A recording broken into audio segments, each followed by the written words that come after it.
Good evening, ladies and gentlemen. Welcome to the joint city-county workshop. Today is Wednesday, August 26, 2026. It's approximately 6 p.m. in the evening. We're in the John Netz Community Wing of City Hall. I'm calling this meeting to order. If you have any devices, please silence them at this time and stand with me for the Pledge of Allegiance and a short moment of silence.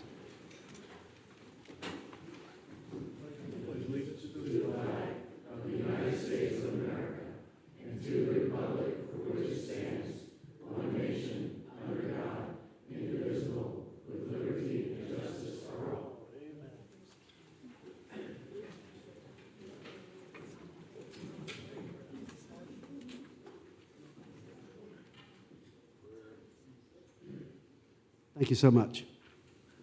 Maybe we do things different in county. I'm sorry. Amen.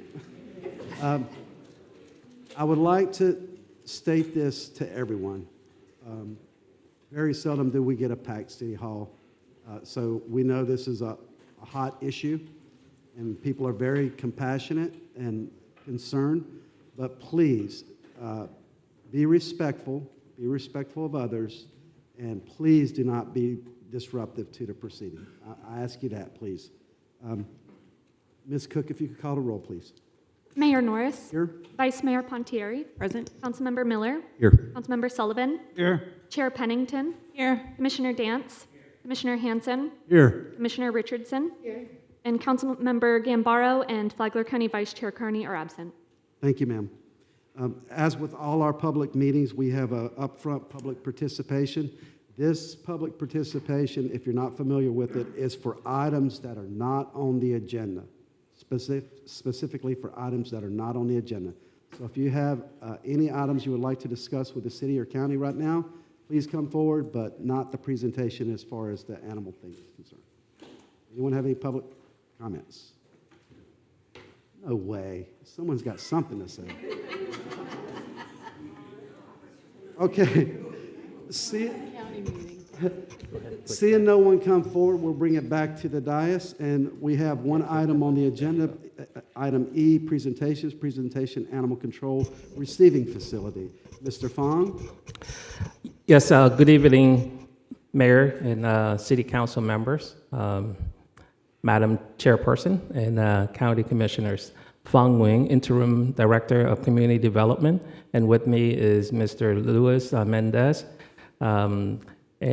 Together we basically going to provide you an update based on your direction from January workshop. We also have our task force members here in present in case you have questions that we may not be able to address. They will be helping us out. With that, Louis. Good evening.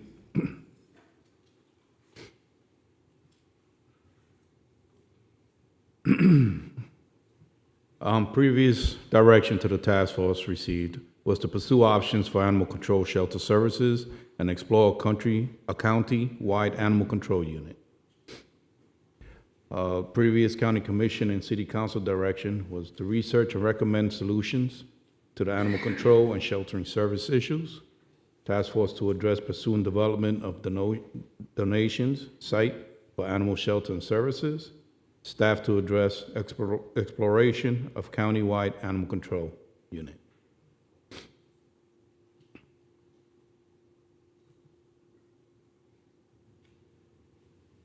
The task force understood the missions and the vision statements to be guided principles in its assignment. The mission was to provide compassionate shelter, limited medical care, and adoption services for lost animals in Flagler County while promoting responsible pet ownership through education and outreach. The vision was to become a leading no-kill shelter in Florida, achieving zero euthanasia for healthy and adopted animals, and serving as a model for humane animal management in Flagler County.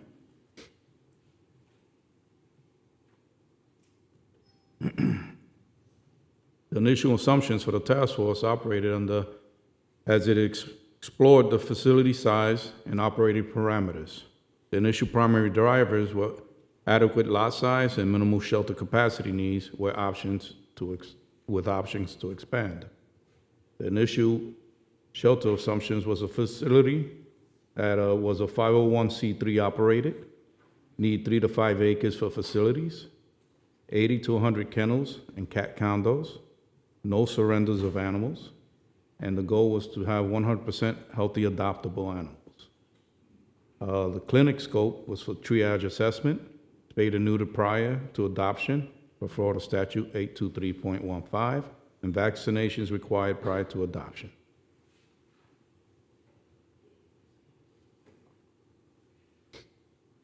The location currently houses the City of Palm Coast Public Works and Fleet Management Operations. This is one of the locations first mentioned. Those services are envisioned to be the first move to the new Municipal Operations Center when ready. Anticipated date was beyond 2030. It's very accessible and close to Flagler Humane Society location. The cost of retrofitting these facilities for shelter purposes exceeds the cost to buy and build a new one. Previous direction from the board, city-owned parcel, US 1 Public Works. Site is slightly over 6 acres or right under 7 acres. The pros are use of existing buildings, cleared areas for dog runs, rooms for growth, easy access, and centralized location. The cons are retrofitting cost exceeds cost and buy and build new. Availability of open MOC beyond 2030.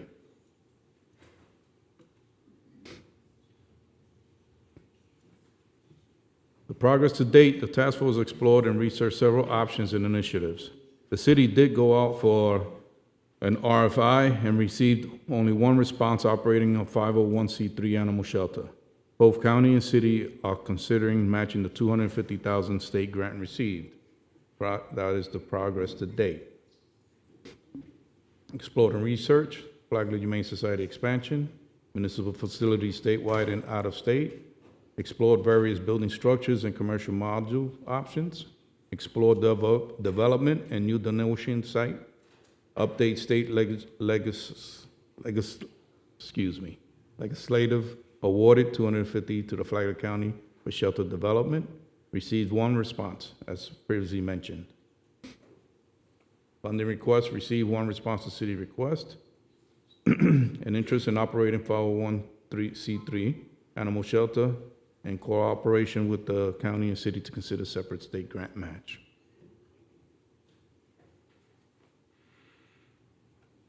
The one response received for the request for information was SMART of Flagler County. Their mission is to provide compassionate care, medical attention, and safe and shelter and for abandoned and strayed animals.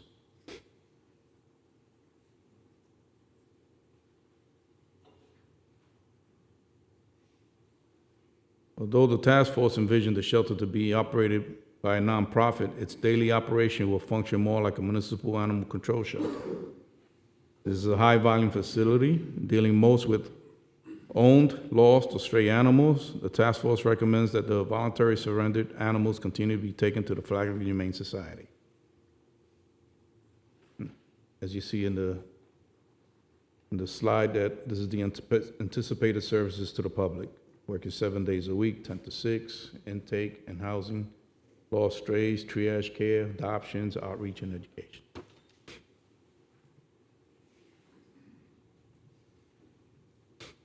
In the past few months, the task force received word that there was a potential donor willing to provide 10 acres of land in Flagler County for SMART to operate on for the animals of Flagler County.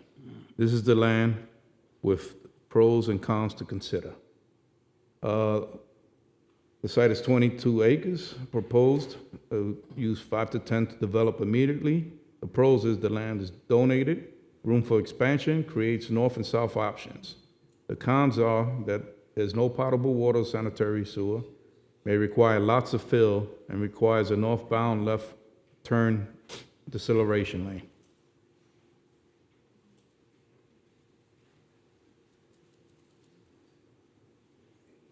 The donor would like to start, will allow the development of 5 to 10 acres of the proposed land to develop a shelter facility for the dogs. As you see, this is the map of the donated site.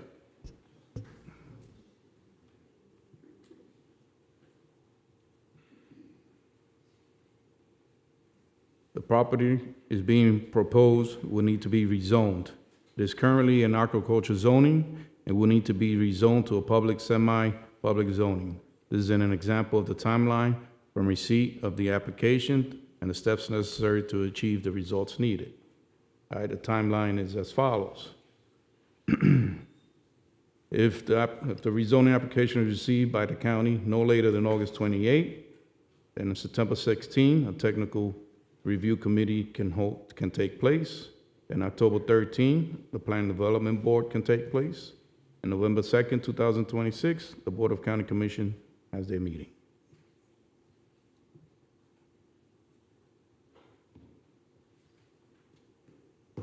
Pros and cons of the proposed hybrid option. The pros are spacious, well-appointed welcome area, adoption area, and offices for medical.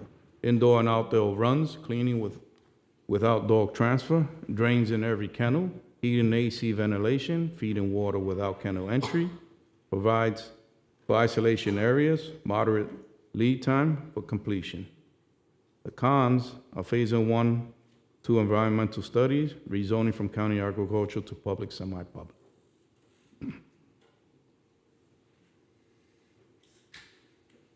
This is a draft rendering provided by SMART for the facility. This is not a final rendering, only a draft to allow for an image of the area.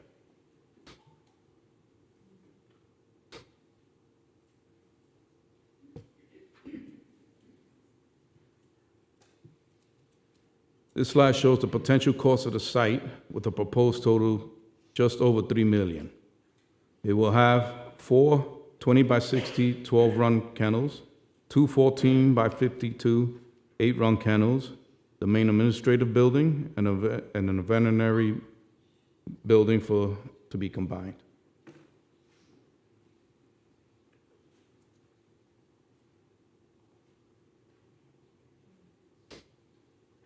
As you've seen in the past, this is the annual operating budget for the Putnam County, where the task force and many of you visited, that the task force used in the proposed analysis for Flagler County Sheltering Facility.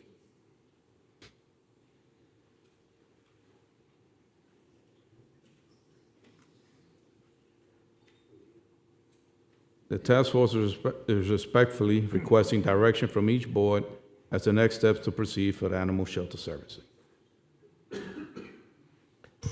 So this is the slide that we would like to provide options for both boards to consider. The first one is to support land donation with a reverter clause, support appropriation and reservation of matching funds from the county and the city, pending SMART reaching funding goal by a specific date, prepare a contract for shelter development and service with SMART, require SMART to accept stray cats, and maintain Flagler Humane Society contracts, continue to pay for stray animals brought to Flagler Humane Society, and form a second 501c3 on behalf of Flagler County and City of Palm Coast to seek additional donation and grants, and also to establish a fundraising budget and deadline before beginning construction. We have a couple more slides relating to the future governance of the animal shelters. So at this time, I would like to request direction from the boards. Yeah. Anyone up here have anything to say? Yes, sir, Mr. Sullivan. Just one quick question. Turn your mic on, please. Mike. I haven't been involved that much with this, but on the money coming in from the state, is there a time limit when that has to be spent by? I think there is no time limit on that, but there is a local match of $250,000 in order to receive that money. There's no, that can happen 3 or 4 years from now. It could, yes, yeah. And that's 250 from the city or the county? Which My one is- understanding is that the county is committed to provide that match of $250,000. And we also asking the city to provide $250,000. So for the total of, to start, is $750,000. Okay, thank you, sir. I'm sorry. The intake form to the state of Florida said that the project would be completed by September 2027. And they usually hold us That's what I thought when I pretty close to what we promise. just wanted to clarify. Until we I don't know if we've actually gotten the contract on this one yet from them, but it could be sooner. It just depends on where the actual funding's coming from out of there. Legal, we have anything? Is anything contrary to what's being said? Okay. You had something, Vice Mayor? Yes, thank you. So it's my understanding that with regards to the donated land, one of the big holdups was that FDOT was requiring a decel lane, and that would come at a cost of $500,000, which I think was on your slide. That prompted me working with staff to consider other pieces of property, and I had sent a proposed piece to look at to our city manager. And I believe that they did some initial looking into this property. It's over by Fire Station 26. The address is 198, I think, Commerce Center Way. Yes. Do we know, and I know, I think I just asked him to look into that either yesterday or the day before, but do we know if that is still, from a cursory perspective, a viable option? Because $500,000 just for a decel lane, and then the remaining development of that property, the cost seems to be very high. Yeah, we have staff look into that particular parcel. It is suitable. We would get approximately about 4 acres in total for upland, and it will require less fill than the fire station. So for what for its use. So yes, that's another viable location as well.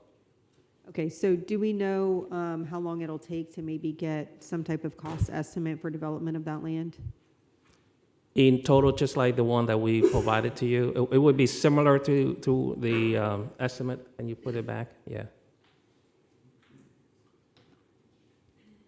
The other one, keep going. Yeah, that one, yeah. So it'll be similar to this, for the buildings, for the miscellaneous update. We're gonna remove the DOT turn lanes because we already have turn lanes there, and with a traffic signal at Seminole Woods. And so we'll take a closer look at that and revise this, cost estimate for you. This is off the same road that 26 is on? Yeah, this site is next to the fire station on 26, just west So of we that. already have a decel lane and we have a signal That's there. correct, yes. So my other question is, based off of this sheet, where you have cost of 4 modular buildings and cost of 2 modular buildings, why are those 2 separate line items? I think it's 2 different types. Yeah, because if you look at the size, is the 4 is 20 by 60, and the other one is 14 by 52. Okay, so, sorry, I should have been more clear. Are we talking about phasing, or are we talking about doing one or the other, or are we talking about both of these at the same time? Because depending on funding, I'm envisioning this as, maybe let's get some bare minimum something going, leave room for growth, and maybe add on. So I wasn't sure if there was a reason why we've got them separated out like this, or if it's just because this is a preferred design of the one person or the one entity that did an RFI. Yeah, it depends on our goals. If you come back to further on our goal, keep going. Back there where it talks about the number of kennels.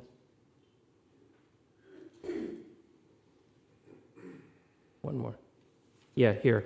So basically, if we have only one, then basically we have to reduce the number of either, the kennels, 80 to 100 kennels, and then we may have to start small, and then we can grow as we expand. But the reason we had it because of the goal here, the facility, the assumption is that 80 to 100 kennels, and then we need that 6, basically, modulars, yes. And based on the 4 acres, we would still have room to do what basically has been rendered?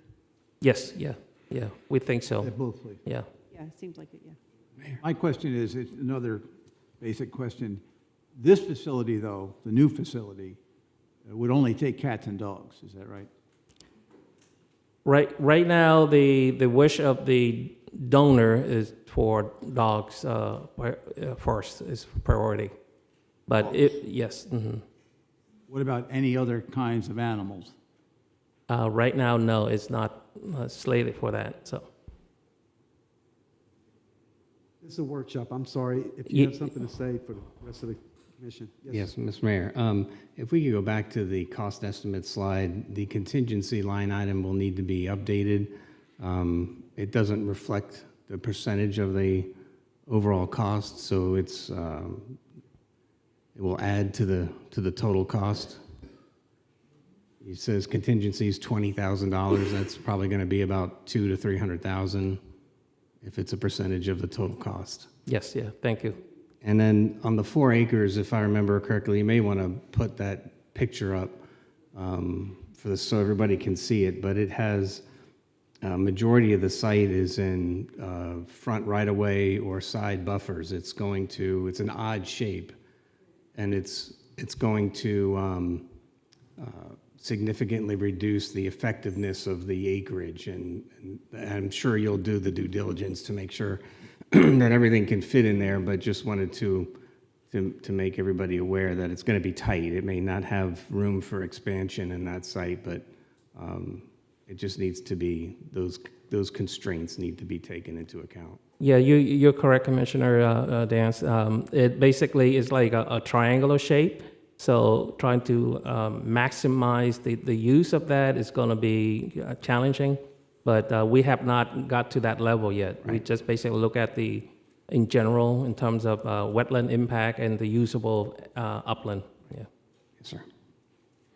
Is the 4 20 by 60 commercial 12-run kennels, does that mean it's 48 dogs? Is that what that means? And 2 1452 8-run kennels, that means 16 dogs? Is that the way I read that? Where's Mr. Orr? Is Mr. Orr here? Yes. If the group doesn't mind, Mr. Orr, please. Yeah, that's correct. That only gets us to Based on guidance from 64 last dogs. time, we're trying to reduce cost. We're going to start off with the 48 kennels. The 2 other buildings, one for sick dogs. We've learned that lesson from visiting Putnam. They currently cannot isolate their sick dogs at all. Those need to be at a separate building, a separate pad, isolated away. So that was one of the 8 kennel buildings. The other 8 kennel are potential legal holds where you have animals being held in evidence that are not supposed to be co-housed, walked, et cetera, with the common population. So there's 2 buildings, one for sick, one for legal holds, and then the regular kennels. So is there room to expand? Because the assumption was 80 to 100 dogs. This doesn't get us there. Any other questions for the group? Could you do this for me, Mr. Fong? Yes, sir. Could you pull up the property appraiser's website and focus on out at our public works facility?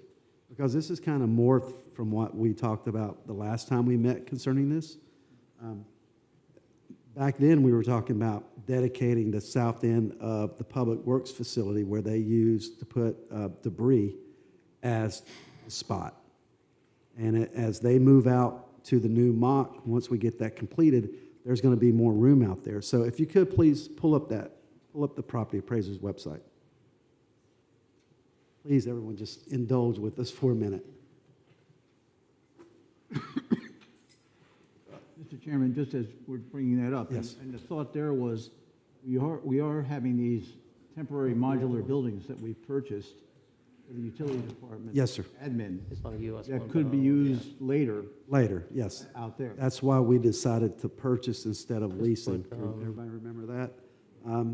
And it's already an existing facility, fenced off, all that, and there's less work to be done on a site like that.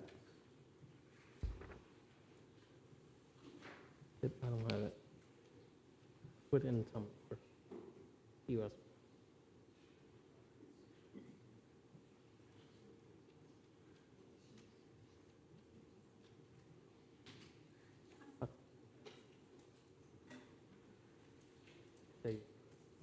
Other considerations as legally, Marcus and the rest of the legal team, This would be considered a public-private partnership, correct? If SMART forms a 501c3, I haven't seen anything that they've submitted something like that. It could be an option we could look at. okay, so a public-private partnership, which we're not allowed to do in the city, but through county, correct? We No, do you it? can do it in the city. You're allowed to do it in Okay. the city. All right, so if it's on city property, it would be under the city's control? And if we- Correct. And if we allow them to form that 501c3 to partner with us to do this project? Correct. Okay.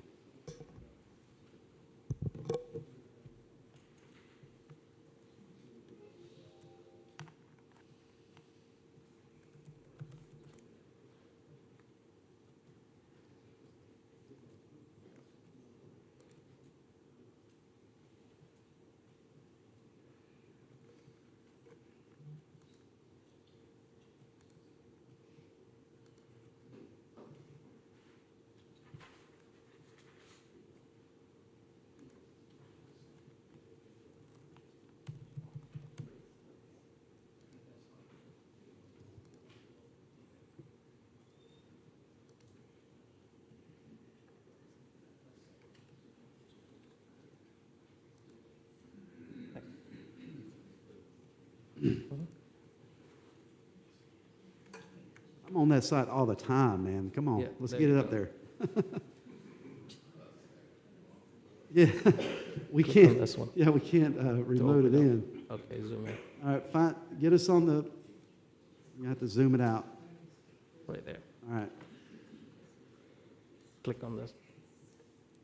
right there, that's the one. Yeah, that's, Okay, zooming in a little bit, yeah. So the south end, click this out, yeah. as what I've seen recently, there is not that much stuff out there. But this, to me, and the rest of the board can weigh in, I think this is the best option for this project. Because we already, it's, like I said, it's already secured. There's the lead up for the weight station, which I used to work for those guys.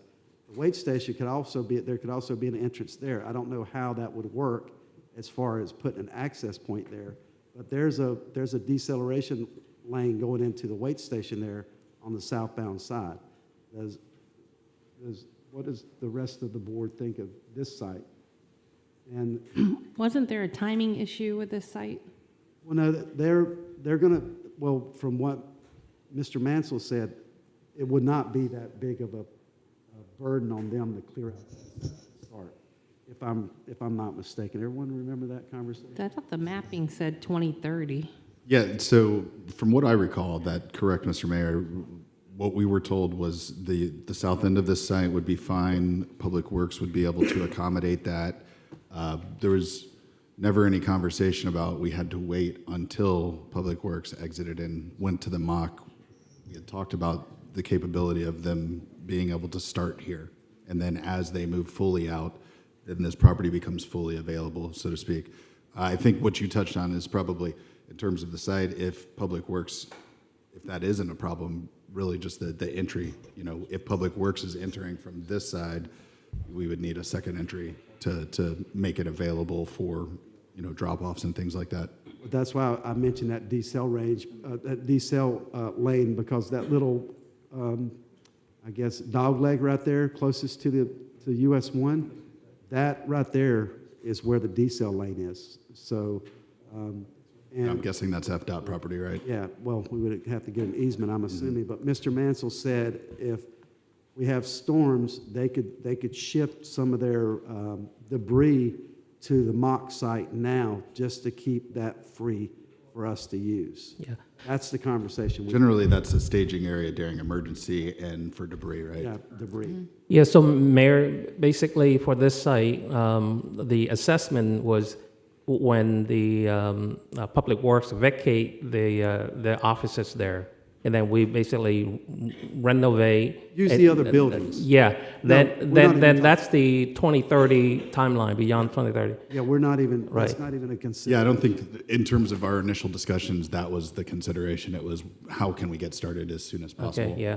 So for this one, I think we can also use the same access point as the Public Works access, or, because currently it's fenced in, but we can also basically open up near the western property line in order to have another access there and to go toward the south side.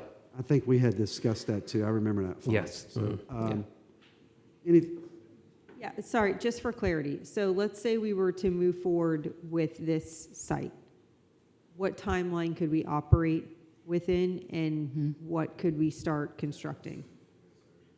it's a clear, flat surface right now, other than some debris out there.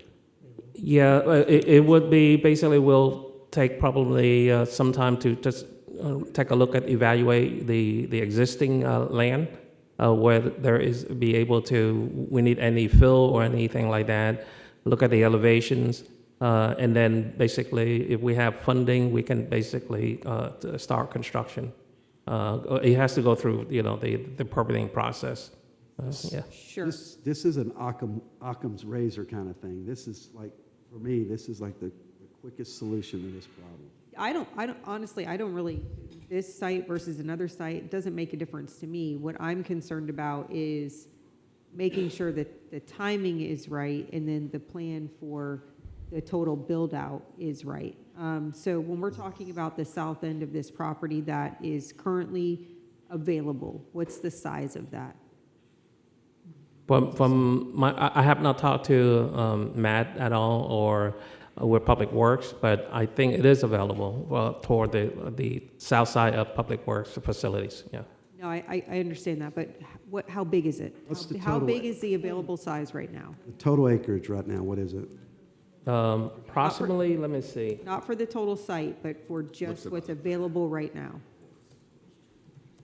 Which is on the lower side, correct? Total acreage, probably a third of that site.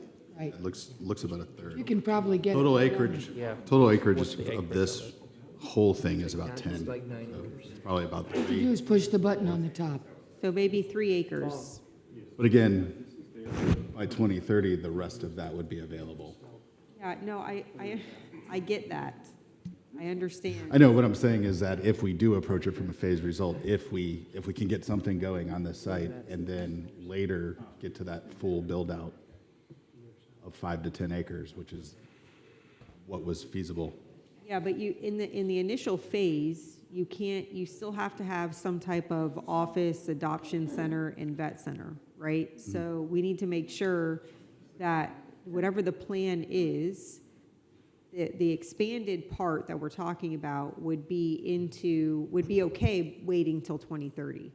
So what I don't want to happen is that we're talking about doing this in phases, but we're not planning correctly to make sure that the things that initially must be there can in fact be there. So the site is exactly 9.92 acres. So if you approximately, looks like you can use It's there. 1/3 or a little bit over 1/3. So you're looking at probably three and a half acres. Yeah. Okay. So that would be the primary build, the most needed buildings to get it started, and with the concept of expanding it north as we move along in the project.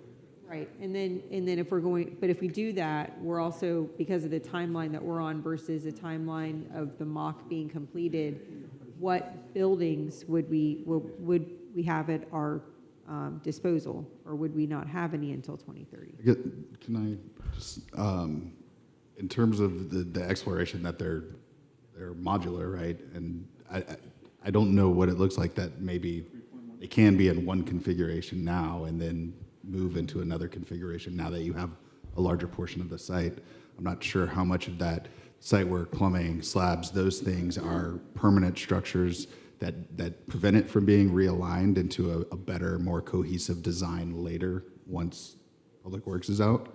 I think that's important to know for this case, like you said, in terms of timing, what the final look of this is, if that makes it to where this could get started quicker with the appropriate funding kind of phased as Public Works is exiting the mock, to where we can then realign it into kind of a better cohesive design later, i.e., get something started for now in the interest of getting something started, and then kind of realign it later when we have more space, more time, as long as those types of structures, and Mr. Orr might be able to speak to that because he's done all that research, whether these types of structures can be kind of moved into different places after the fact.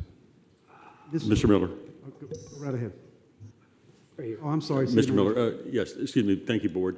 Would it be helpful if I confirm with Director Mansell that we look for minimum, what is the minimum acreage that we can access and how quickly we can do so? Yes, Okay, yes, I'll get that Maybe taken, I'll get that taken care of. Maximum acre. Maximum acreage. Maximum that he can do without Maximum interrupting acreage. his operations, yeah. Gotcha, max acreage, shortest amount of time. Commissioner Dance, did you have something? Hit your mic. Thank you, Mayor. A couple points. I agree. I think this is probably the, from a location plus utilities in place, and will cost less money to get it ready than the other option. I do have questions on that were brought up about phasing, how we phase the improvements in, and then also access. I think if you look at the site, there's a distinction on the waste station property. It's called out as state of Florida as opposed to just general right-of-way. So I don't know if the state's going to treat that properly different from an access point of view than regular right-of-way. That would need to be checked on. The city also owns the southern adjacent parcel as well, right?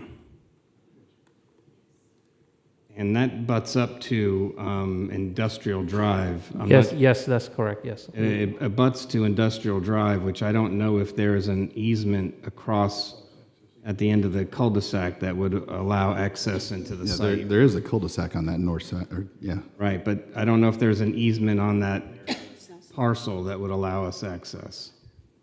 But that's an alternate access as well, if we can get through that other parcel that the city owns as well. But there's a lot of acreage to work with in that area.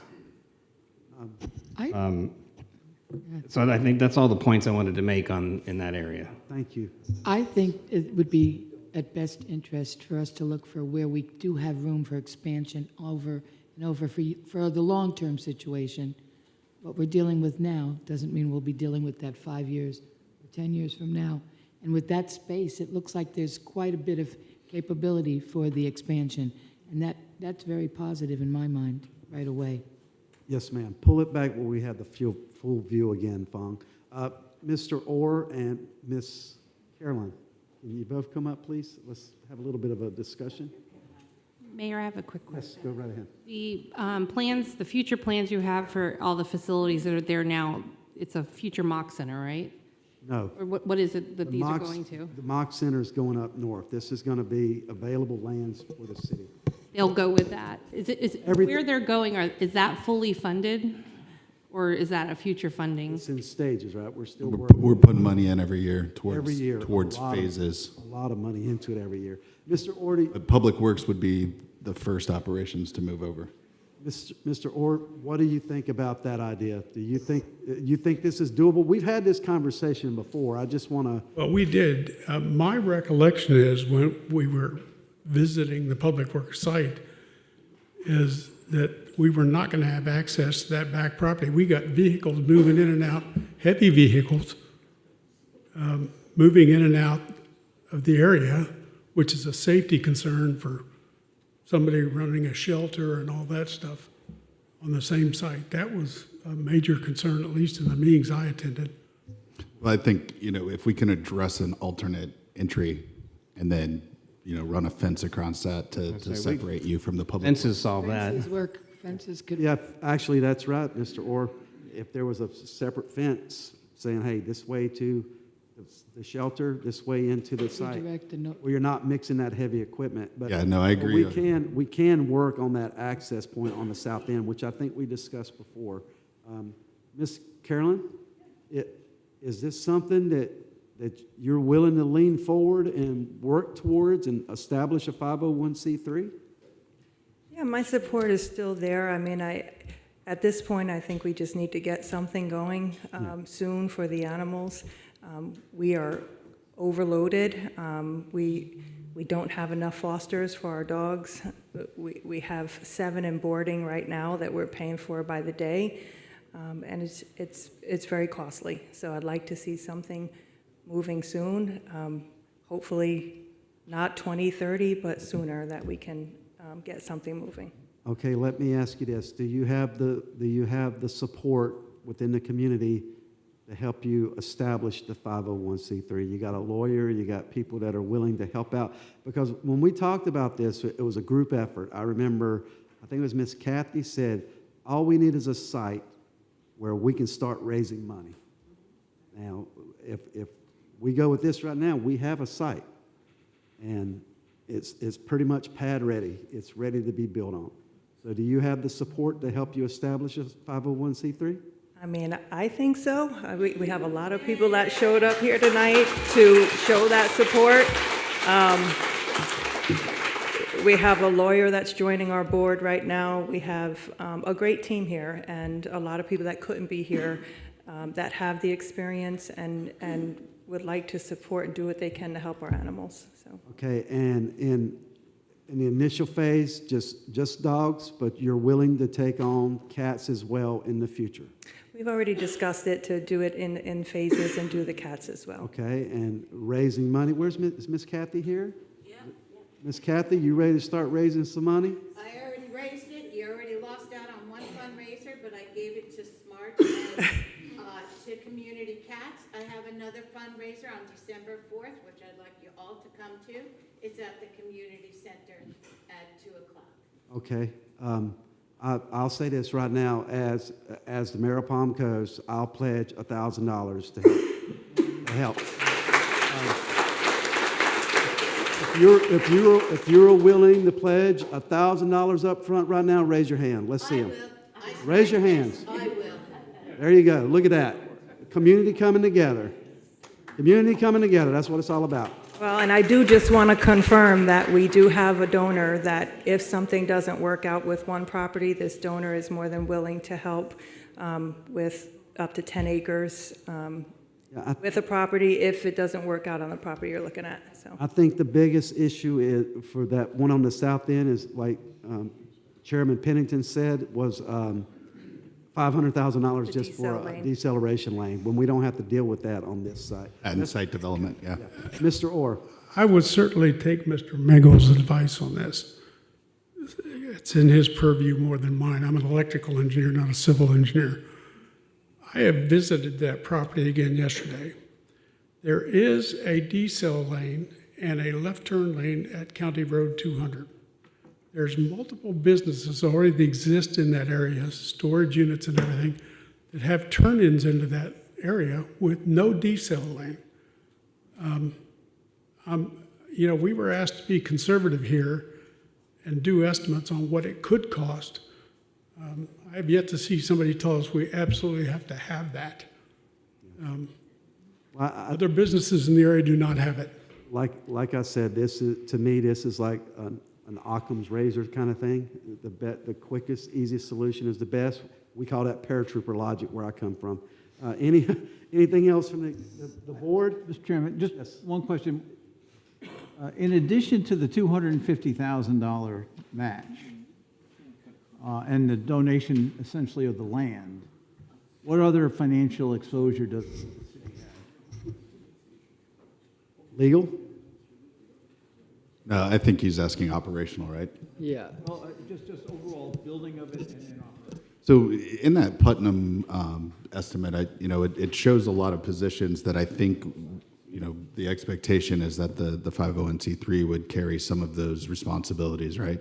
Is that correct, Mr. Chairman? Insurance will be part of that, for sure. But there's several levels of managers, and then I know there's, in terms of animal control, that would be ours. But So question is the plan that the city would lease this land then? We're going to have to work, the legal parameters you guys are going to have to work out. Okay. We're just trying to provide the site, the approval to do this. All the legalese stuff. So right now, just the direction is that would be the site. Yes. Well, sorry, can I ask a question? Because look, if it's available now to start building on, great, thrilled. But I have a staff presentation in front of us that's saying that it's available at opening of the MOC, which is 2030. So why is the staff presentation saying one thing when we're hearing that it could be available sooner? That was done under the assumption of them occupying the buildings that exist there already. That's what Mr. Fong just said. So staff's recommendation is that we can start building on this land now if we are bringing in separate buildings and not relying on the buildings that are there.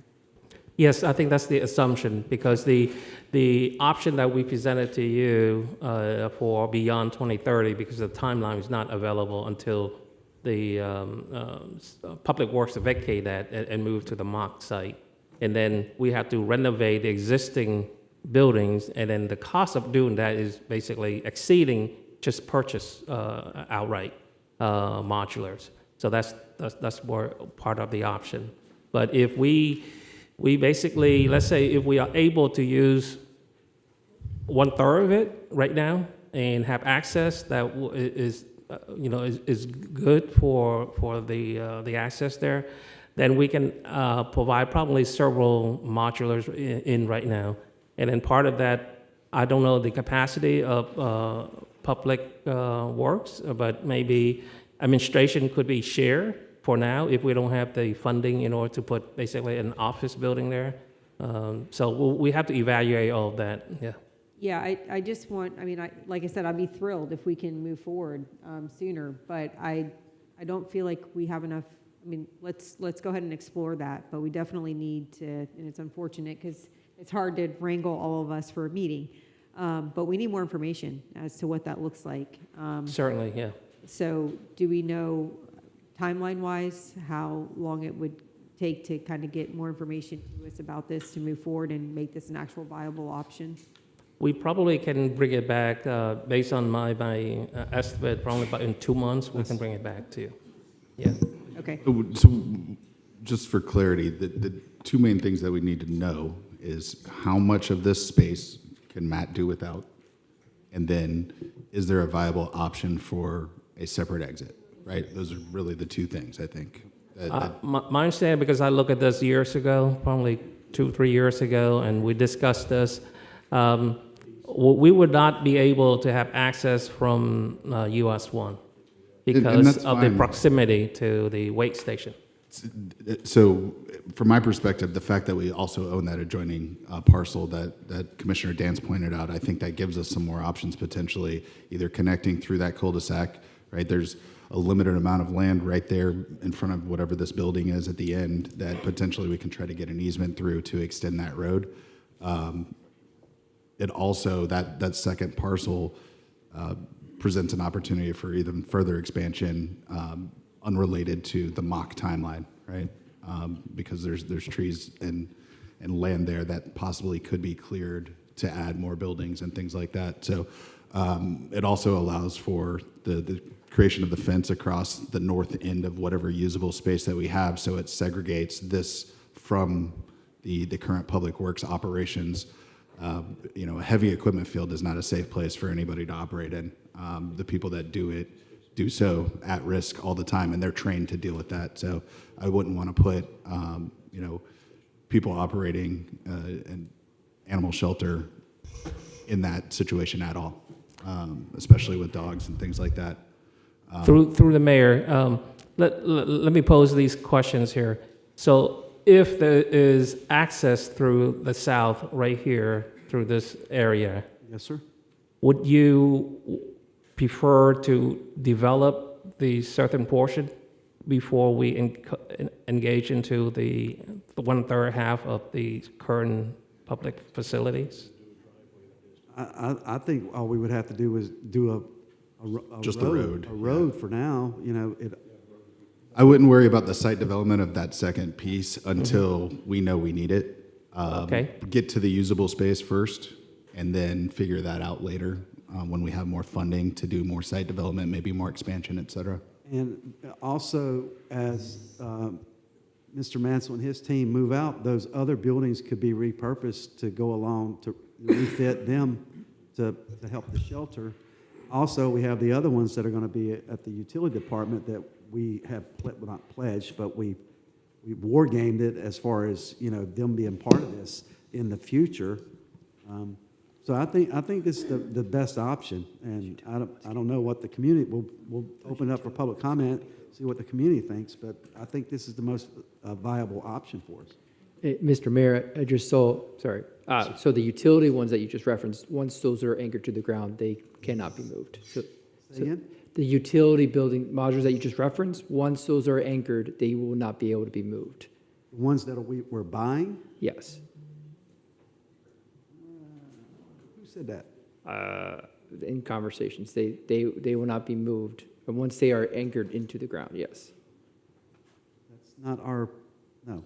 That wasn't the understanding that we. Yeah. Wasn't the understanding. No, We that can get wasn't more the information on that, understanding but that's my Yeah, I think understanding. that's probably another conversation for, maybe we address that in one of our board meetings. Yes. That doesn't really. Because it's not going to affect today. They're not even going to be there for quite some time. So, but we do need to readdress that. Yeah. Modular building. They're modulars. Commissioner Are Hanson, the I'm very sorry. Yeah, they title. move houses, you know.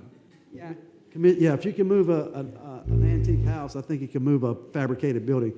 Mr. Mayor, there's no charge for this land for them, right?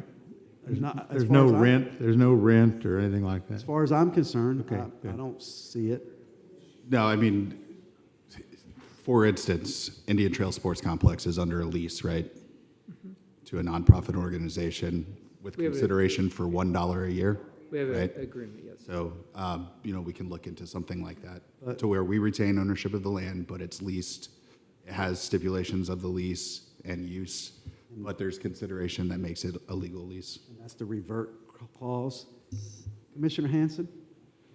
Yes, sir. Yeah, that's fine. $1 is fine. What about the $1 liability? is fine. Who would be covering the liability? Commissioner? Yeah, so I'm going to state the concern I have, which is I'm concerned because what if with the market volatility, tax reform and all that, that you may not move off this property at some point, and they'll just be dealt with what portion they have. So I hate to really think that, you know, if you don't have that other project, this is going to funded. Because you say you're working on funding, you may fund every year. But the mock facility is our land, and Mr. Mansell said he could put storm debris there, which that's what he uses that south Okay. portion for. So we have the land for storm, we have enough land Have in the somewhere city else put for this to storm go. debris. And I understand your concern about the Just full making funding sure. of the MOC, right? I think part of that is that there's annual transfers every year that come from our utilities because utilities will be a big That's what I was portion of trying this to facility. So, and that's an enterprise fund that is funded separate from our property tax. So a large portion of that funding is insulated away from Amendment 3. And then I noticed Mr. Strobridge and Mr. Borelli are here, and I don't know if they have any considerations as we talk through animal control and this project. If they do, we would like to hear from them. I don't know. I know, See, oh, they're all here. yeah, I know.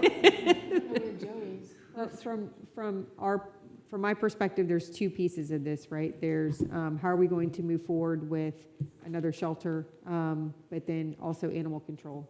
So I definitely want to hear from Chief as well, but I kind of would like to tie a bow on the animal shelter piece of this.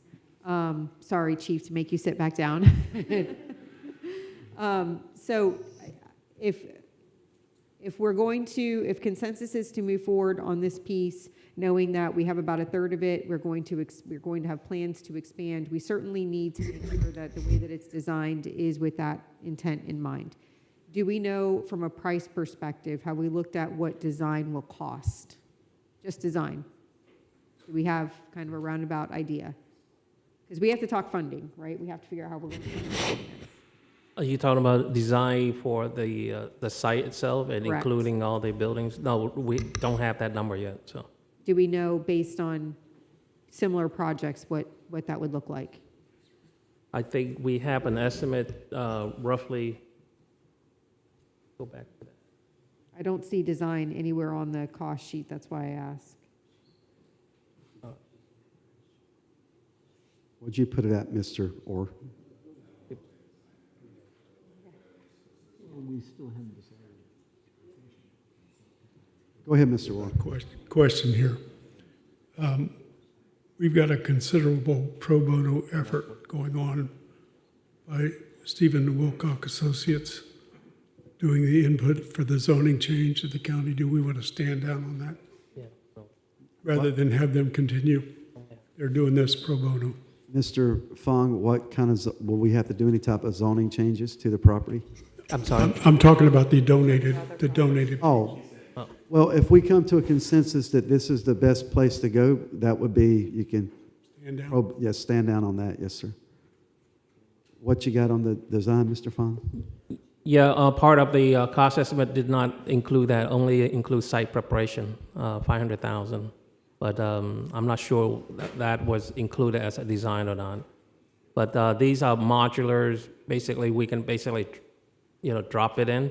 But I think that probably is the only design that we would have, other than basically stormwater to accommodate that. Yeah, I'm sorry. We can't be dismissive about this. This has to be properly planned. Yes. So we need to plan parking. We need to plan where our admin and adoption and vet centers are going to be. We need to plan stormwater. Yep. I understand things, we want to get things done. We see we've got a third of this piece of property that hopefully we can have another access point to, which by the way also needs to be designed.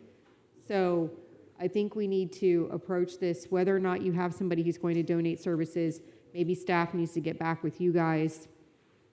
And let's look at what, if we are going to have, even just a little bit, if we are going to have some design costs, because I think we will. You can't just drop modulars and call it a day.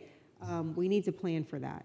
We're talking about, to the points that have been made, I know by our boards ad nauseum, Amendment 3, we can't afford to waste money.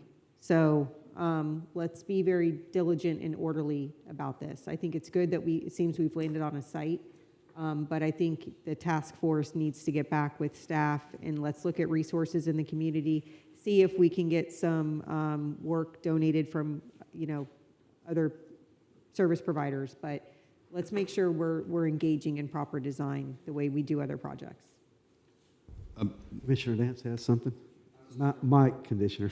Yeah, I'm not used to that, Mike, sorry. Fong, I don't see any stormwater on the existing site, so is that pond behind there part of the master stormwater, or where does stormwater go for your current site? I don't think, I don't know the answer to that, but I don't think that's part of the public works facility. So you'd have to incorporate stormwater on site for the new... Yeah, we would probably have to check that Okay. in order to find out, yeah. And we also, I got a note here while we were talking, we'd also need an EPA study as well, the site. This is an existing site. I don't think we need to do that. If there's another vacant site like the one down south, then we probably have to go through that. The only reason I'm asking, I think, is because of its change in use, right, between kind of a public works location versus this, I'm assuming. Yeah. That's a lot of staff. That's a lot of staff considerations. Correct. So let's come up with the guidance right now. What is our guidance to the staff and to Ms. Caroline and Smart and Mr. Orr? So what is our guidance right now? So we need to know size of usable space from Matt. We need to know the feasibility of a secondary access point on the south side. We need to know revamped costs associated based on all these changes versus what was on the other sheet for the other location, to include some of the things mentioned, stormwater, et cetera. Obviously some of the site work is not going to be the same because it's already an existing site. So some of these things need to change so we have a better idea of costs, so then we can talk about how do we fund it and what commitments we're willing to make to that. 501c3 establishment. Yep. That's top priority. Well, I mean, from staff's perspective too, we also need to make sure that whatever you all kind of put together as far as a proposed design, that we're keeping in mind that, hey, this is what we have available now, but we're planning for expansion. So that design needs to reflect that intent. So I would say for the staff that, for this project specifically, you become joined at the hip with Ms. Caroline and Mr. Orr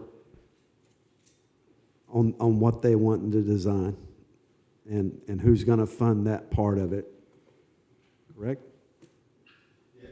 And I think, you know, from the perspective, obviously this first phase of it is not the final solution, so we have to be flexible with how we're setting it up now to try to get to that. But I think having momentum now and getting it started is very important because, you know, the next thing we'll know, we'll look up and it's a year down the road and nothing's happened, right? So if you guys can be flexible with us on this, then given time, we can expand this and do it the right way. So may I pose this question? Are you looking at to dedicate the entire site, 9.9 acres, for the future expansion as well? Because that would help for us to look at the master plan, and then we can basically start from the south and move toward the north for expansion. I would say that would be City my Council, intent. we're in consensus? Yeah. We're in consensus. You have our consensus on that. Okay. Thank Before- you. Mayor, can we talk about funding as well? Yes. I know we have the appropriations from the state. I'm in favor of matching that from the city. I know we talked about fund balance at our last meeting. There was some disagreement as to what to do with that, but I think 250,000 to match what the appropriations were given is appropriate from the city. And so this is different than what we already talked about, where it was 250 from us, 250 for the county, and 250 from the state? Or No, is I'm that the talking same? about the same, yeah. Strictly from the city. I agree with that. And we also, I think the hardest deadline we're running up against is we need to verify the use of the money from the state when we have to have something on the ground to meet that requirement for the funding from the state. So that's another due out. Yeah. They will come up. And the county, as far as, how much did you guys get? It was 250,000. Actually, from what I saw, Lauren Johnston, who wrote the ask, the legislative ask, and the way she wrote it said that they would construct a facility. Complete it by 27? Worry about the timing. Well, it's modular, so, I mean, we could By say that September of phase one 27. is- You might, if you get under construction, you may be able to get extend out. Yeah, I think we could probably get, yeah. Yeah, but it does say construct the facility, so it's not even for site prep or, you know, like sometimes you can phase it through. I'm gonna drop those modulars. I read the, Okay, anything else from the board? I'd just like to know from our two guests right here, are you comfortable with what they've been talking about? Somewhat comfortable? Mr. Orr and Carolyn? Me first? Yes, sir. Yeah, I mean, we did look at this before, but again, this is another new A new term. thing, so New term. it's something we got to go look at again. Okay. I just want to make sure before they go into all this deep work. Mr. Orr, your landowner, was there monies as well, or just land in that agreement that you'll be losing? So the money wasn't set in stone yet. He was looking to donate the property up to 10 acres or start in phases of 5 up to 10 with buildable property. And the last we spoke was he would match whatever we get in from city, county to build on that property. But that would be exclusively, of course, on his property. Yeah. I think there will probably be a cost savings of about that, just because of site prep and water hookup. Yeah, I think based on the estimates, it was Versus something a- like 900,000 between the turn lane and the site prep or something. You don't know, yeah, you necessarily need a turn lane there, right? Is that what we're saying? But are you committed, Ms. Carolyn? You're committed to this, and you're going to establish that's like tomorrow morning, you should be talking to a lawyer. I need to establish a 501c3.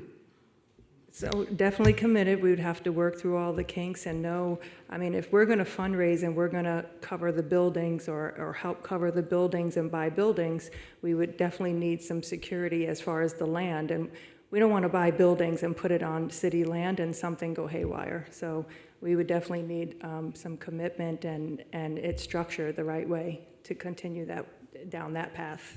And that's for all our legal team to dot the i's and cross the t's.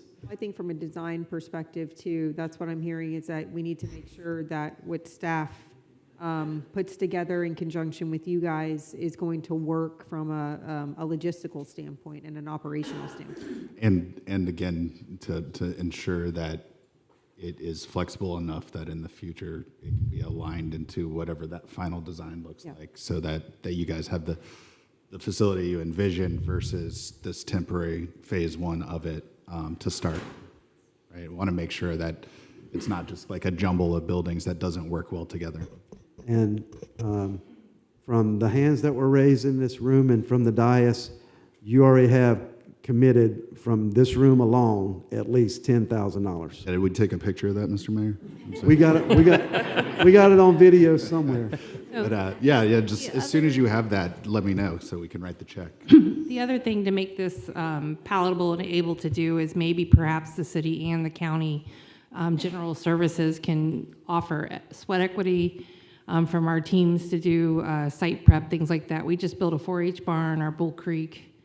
So we do have teams that do general contracting work, and it might help with the modulars, and maybe you guys as well. We have a concrete That crew. could help some of We're in this. slabs, did parking lots over at Indian Trails Sports Complex, so we, Maybe staff can work to see what they can offer to help in terms of, so that would reduce costs. We have a great special teams crew with Public Works in our city. Great, phenomenal team.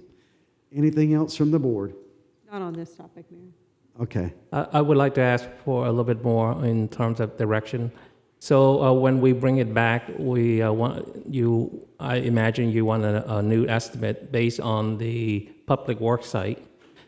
Do you want also a master site layout, at least on conceptual basis? I think so, and I think it needs to be done on a timeline. Right, and then we'll propose, the existing area that we can use immediately as part of that master plan, and then we'll basically propose basically a cost estimate for that and the progression into the total, maximum expansion for that. Is that what you envision? Yes, and I just let you know that we'll provide an estimate on design, but we cannot do the design by that time. Yes, sir. Yeah, so if you are asking for us to work together with our task force teams, I think 2 months will not be able to make it. So give us some more time to do that. Yeah. Okay. I have no problem with that. As long as if just keep us updated, please. I just don't want this to fall by the wayside. I know, we have a million things happening in the city. The same staff that's working on this is working on other things. I just don't want it to become a low priority thing. Yeah, I can't even remember what was the last date we were together? I can't even remember, Mr. Orr. January 29th. I was about to say beginning of the year. Beginning of good Lord, I'm getting old. Time moves quick when you're getting old. Anything else from the board? Donate my professional services as needed in this process. There we go. We got landscape. I think at a minimum, you need to get at least the initial site plan done in 60 days, because that money may very well come in hard and say, no, you have to have it done by X. We ran into that problem at the fairgrounds with state funds recently. That's why we had to really go quickly. Is there Maybe if they could at least do the third of it, the portion now. who, And we have staff who can maybe assist as well. in your experience with this, does the sponsors of those appropriations have a say in this, or is it?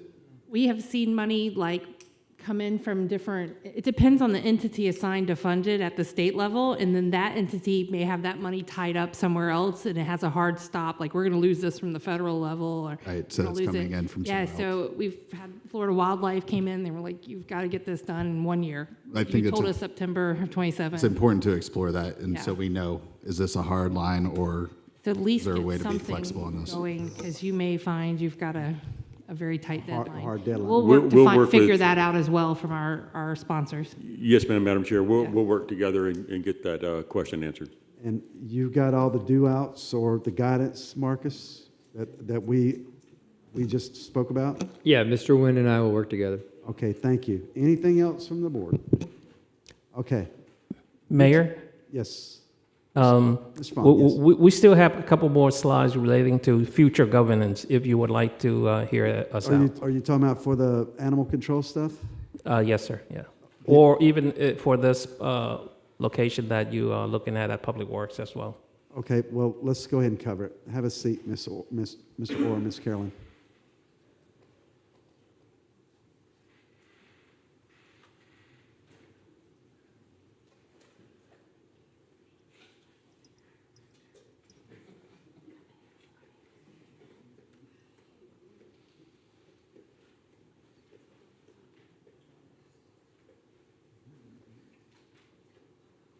Down. Yeah, there you go.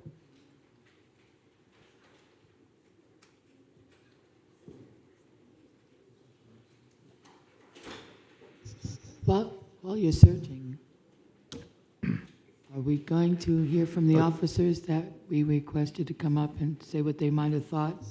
I think we're going to do that with the animal control conversation. That's what we're getting ready to Okay. discuss. I think they're just going to Okay, just want to make sure we're on maybe track. finish up the Keeping us on facility. track. And then As another option to consider related to the future governance of the county-wide animal control services to be governed by the county.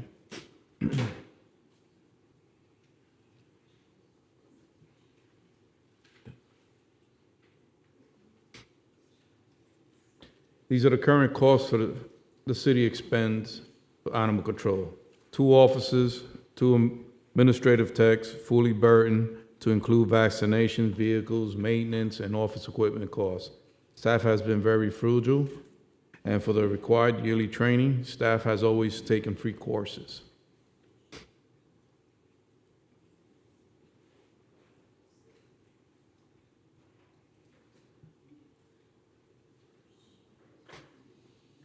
These are the, staff requested the current contractual amounts from each municipality and the county for 2027 budgeted amounts for contract with the Flagler Humane Society.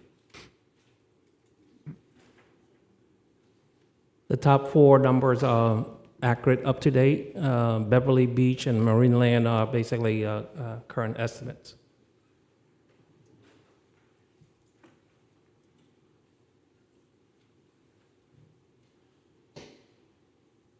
Potential revenue from within the city of Palm Coast would be approximately 164,000.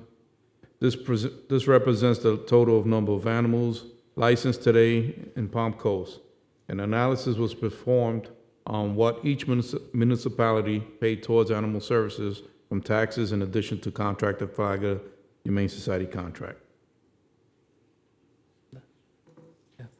So these slides basically presenting to you that for the contribution from the city of Palm Coast, in addition to the contribution to Flagler Humane Society of $210,000. In addition to that, we also provide basically tax dollars, approximately about $102,000. And we think that it would be best if the Flagler County would take over the animal control and services, yeah. Anything else? That would be it, yeah, for your consideration. All right, thank you. So, and what's the reasoning for this? Why do we want that to happen? Right now, if you look at the 2 cost dollars, we're basically providing that directly to the services and to the county in order to provide animal services within our county. Okay, discussion from the board? I think it might be helpful to kind of explain the dichotomy of responsibility right now within animal control. Go ahead.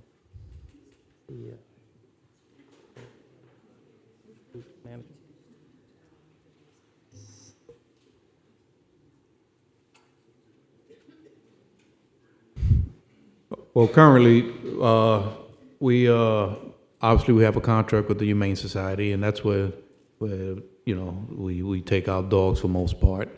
We also work with rescues and things like this.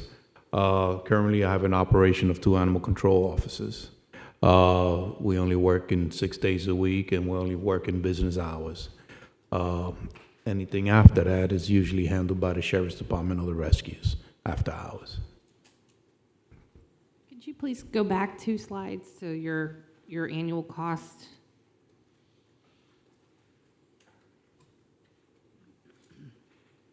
Go ahead. There you. That's supposed to be 334,000 at the bottom, I guess. And then you pay an additional 210 which is the next page.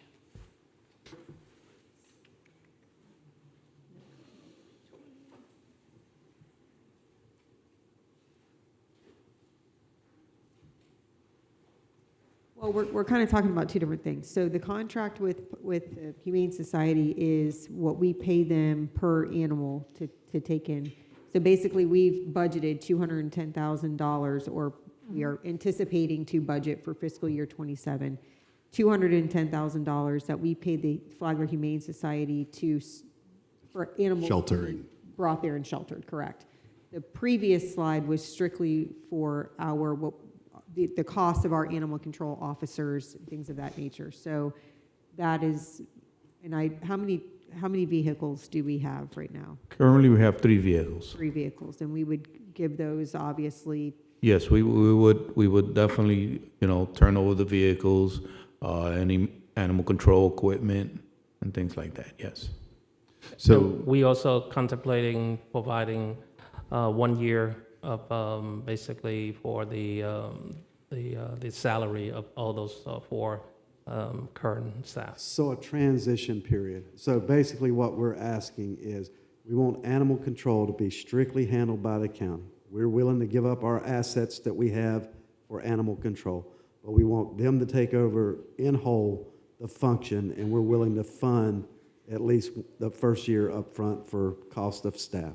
Is that Yes, correct? yes, that's correct, yes. Is that correct, City Manager? That was the plan? Correct. That's our ask. That's correct. That's And then what he past outlined. that, is there going to be an ILA for funding, or what's the premise here in terms of ongoing from the city? And of course, those details would then need to be worked out too if this agreement was reached. So how many animal control personnel do you have? We don't, we contract. They contract. Strictly with the animal. FHS. Humane Society. So that's our ask of you guys. That's what our staff is recommending, correct, Mr. Fong? Yes, sir, yeah. Okay. So, In recognition Is of the there a, donation as well as the expenses. Excuse me. I'm sorry. Come a dictation on what type of animal calls we answer? I think we only provide for domestic animals, yeah. I meant like stray versus dangerous animal. Are you going to get into the weed of what type of calls we answer versus what you answer today? What you got, Mr. Fong? Anything?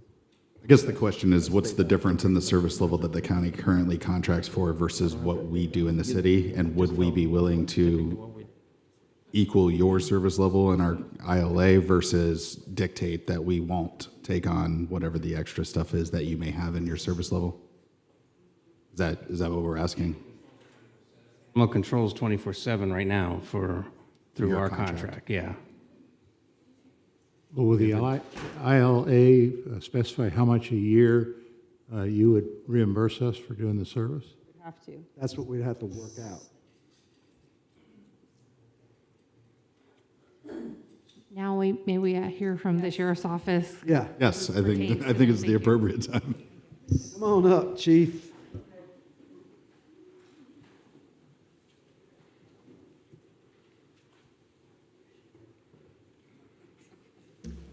Good evening, Mark Strobridge, Flagler County Sheriff's Office, Chief of Staff, and I'm Deputy Chandler Anderson with the Flagler County Sheriff's Office. I'm the agricultural deputy.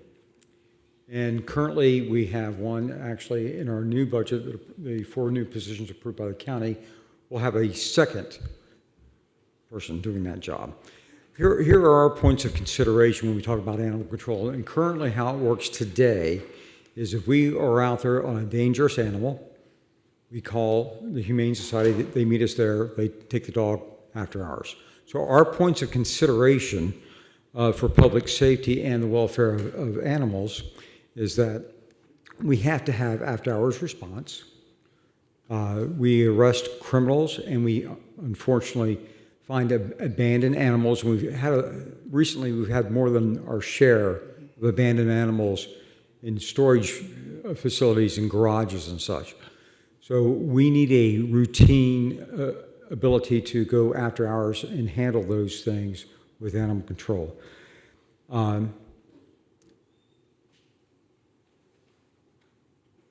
We do see problems in sheltering that surrendered animals, if we narrow the scope only to dangerous, which we all have a legal obligation with dangerous animals to take care of those, but if we limit the scope just to that, we have people out there that are going to be surrendering or abandoning their animals on the side of the road. So whatever the considerations are, I think it has to be one stop for all.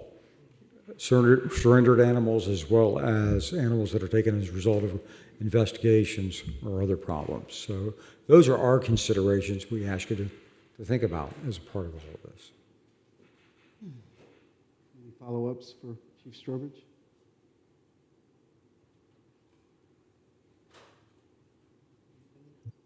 No, sir. Okay, good? Thank you, Chief. Okay.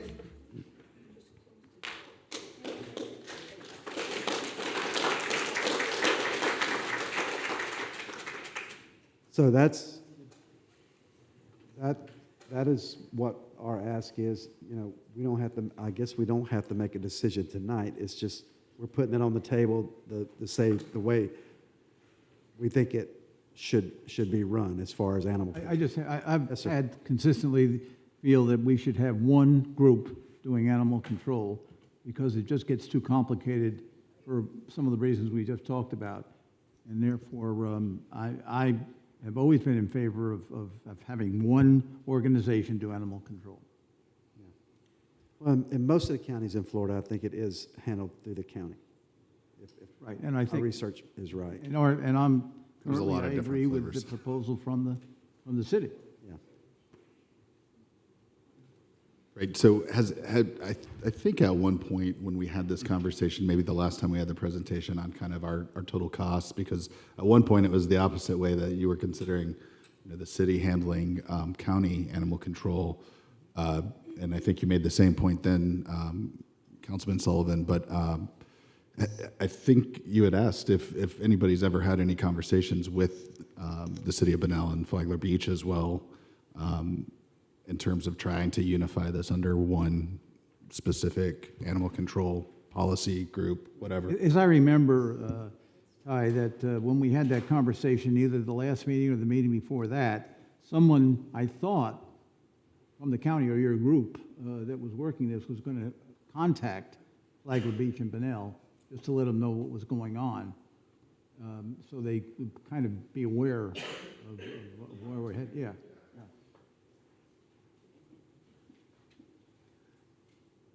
Sure. Mr. Yeah, Mayor. I would just say, right, I think the taxpayers depend on us to have these conversations about consolidation of services in order to be efficient with taxpayer dollars. It's, right, the goal would be to improve service and reduce costs. That would be the net goal of this exercise. Nothing I've seen yet it makes me feel comfortable that that's happening yet, and there's not enough information. I think we continue the conversations, but currently as it stands, I'm very leery. I know Mr. Mangle hasn't had these numbers for very long to do any type of analysis, and I'm not in any hurry to run into something in advance of getting a new administrator either. But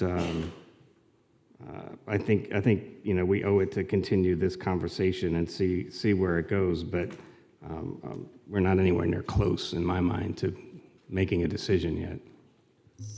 I agree that the premise of this is the numbers got to work out, right, in terms of cost. And so we need to get those locked down so that we know that we're in fact saving money by doing this.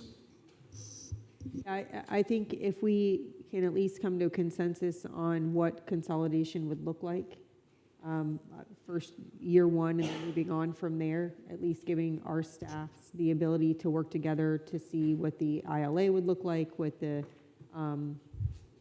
ongoing costs would look like, and whether or not, because we did just reduce staff in our community development department, whether or not it would require another animal control officer. We don't know.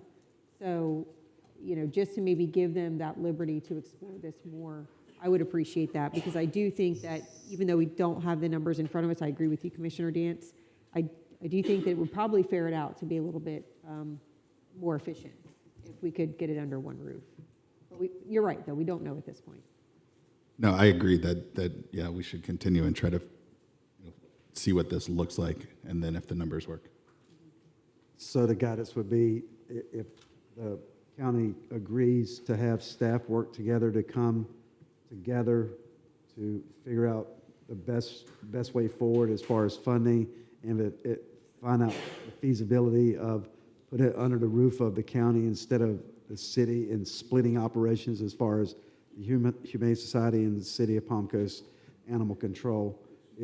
Are we willing to do that? Are we willing to look at that as a whole? Now, I get it. Right now, we are in an unstable state as far as what's going to happen in November, and it may be pushed out into next fiscal year, to see, where we stand on this, because everybody's budgeting could have major changes coming after November.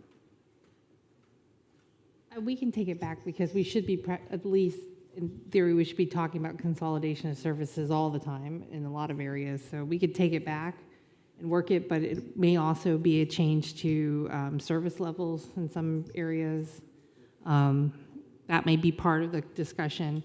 The other thing is, I think we should also, if it's not housed with the county, what would be the cost of operating under the sheriff's office? I would like to see that. I'm just curious, since they go on many of the calls. I'd support that. I just want to see it I want to see some options besides the county too. I agree. So- I mean, my suspicion is that will be more expensive, but I think checking it to make sure is. Well, there's also the, who should really be doing this in comparison to Ted Chief's county coming up to code and all correct me that. over I don't here. know that I had a We're gonna feeling he we're was gonna on his way. I We're could going to see have that to have a little face. bit of buy-in from the I saw sheriff. him pop up. So let me say this, as much as the sheriff hates crime, Sheriff Staley hates people who mistreat animals more than anything in the world. I've seen him so animated over those related issues. But here's also the truth. Yes, we could use some inmates when we had inmates available to help with the care, and we have programs working right now in our jail. They have to be pre-conviction inmates that we use, so that pool is small. There's a lot of things that we can do to consolidate it. And if you're asking us to do it, we can provide you some numbers on what it would look like to do it the right way. Yeah, so I would like to see numbers out of the county, service level, coverage, type of calls we would be willing to entertain, and then also from you. You say everything, every call, every whatever, and, I don't know if the county has the bandwidth for that. So Just being honest. Well, I don't know what that looks like for us. Right, and we don't either. Yeah. But Well, certainly. and that we need all numbers, so we need to see what your numbers look like, what the Humane Society intake looks like. Okay. So Chief, you're willing to work with the two staffs? Absolutely. Give us at least 3 courses of actions that, as far as possible funding and how it should be structured. Right. There are several sheriff's offices throughout the state of Florida who have the animal control I'll responsibility. be frank here. I'm reluctant on the county taking it over because, let's be honest, when it doesn't go right, animal control takes a lot of heat and brunt. So, and interesting to see if you want to take the,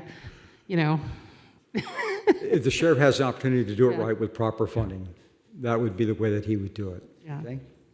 You're willing to work with us to come up with some. Absolutely. Thank you, sir. Yes, sir. Anything else from the commission? Yes, sir. You wanna do your public comment? Yeah, anything else from the, I'm putting out the public comment.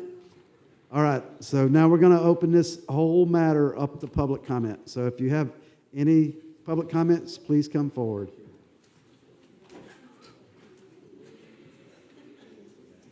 Please let this gentleman go first.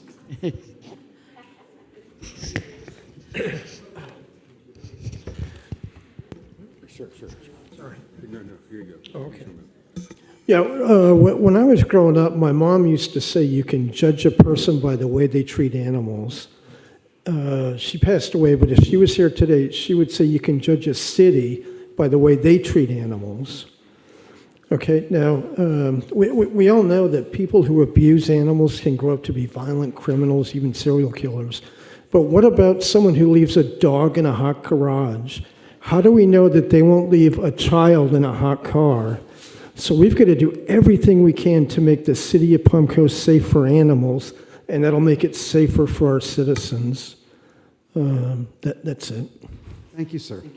State your name for the record. State your name for the record, please. Yeah, Delvin Berg. Thank you, sir. Thank you. Got it, Ms. Cook? Thank you. Yes, sir, Mr. DeSantis. Hello, everybody. Nick DeSantis here. You all know me as the dog father. I want to thank every one of you up here for your wonderful job and your staff back here. Amazing work you're doing today. And we all do appreciate it. First, I want to tell you, this will be the first time that I stand at this podium and not be angry, not be frustrated, possibly no tears. Because today is a beautiful day. It really is. For those who have been fighting for another shelter for 3 years or more, today we can finally rejoice. I want to thank every one of you back here. Raise your hand. Who's here for the new shelter? Raise your hand. It's definitely been an uphill battle. But today, as a community, we stand on top of that hill together. Some will call it a shelter. To many of us, we'll call it a sanctuary. A place for hope. A place for love, compassion, and understanding. A place where children can learn. Where our older members, like myself, in our community can volunteer and feel needed. And where we all can come together for the animals that depend on us. Flagler County is growing, and our needs are growing with it. We need more unity, more cooperation, a better understanding of what our community needs and our animals need. I also want to thank God for giving me the strength. There were many times I wanted to throw it in. And then that phone call comes at 1 o'clock in the morning. It says, there's 35 dogs running around on the highway, we need your help. Well, that one lady that calls me up in the middle of the night and can't get her dog to the vet that's dying.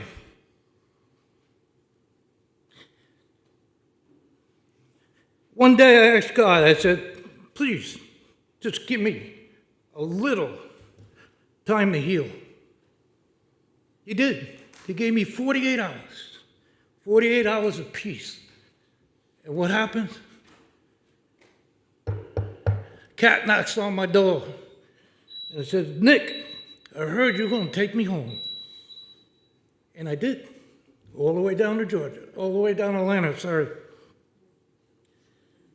Folks, we need more stories like this.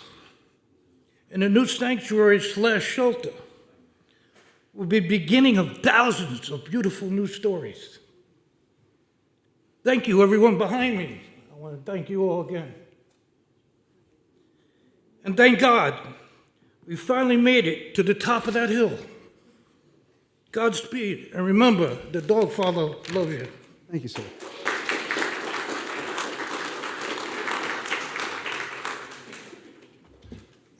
Good evening, Randy Zimmerman from Concerned Citizens for Animal Welfare. In regards to Amendment 3, we can't afford to waste money. I'm not understanding why already having a shelter in place with an appropriate amount of land available with staff, 501c3 in place, why that's not being utilized. There seems to be a lot of resources and lack of motivation to use the current shelter and all of its resources.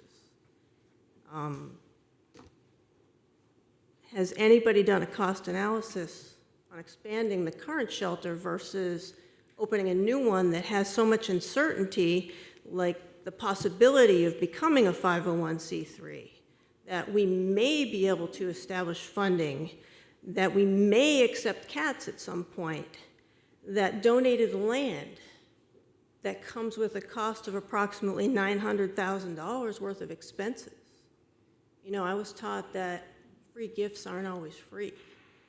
So with all these other resources in place, it seems there's too much uncertainty to make this kind of decision with an 8-month gap between two meetings. Now, I'm late to this, and I don't have all the information from your prior meeting, but these were just some questions I came up with from tonight's meeting. So, just some food for thought. I want to thank you for your time. Thank you.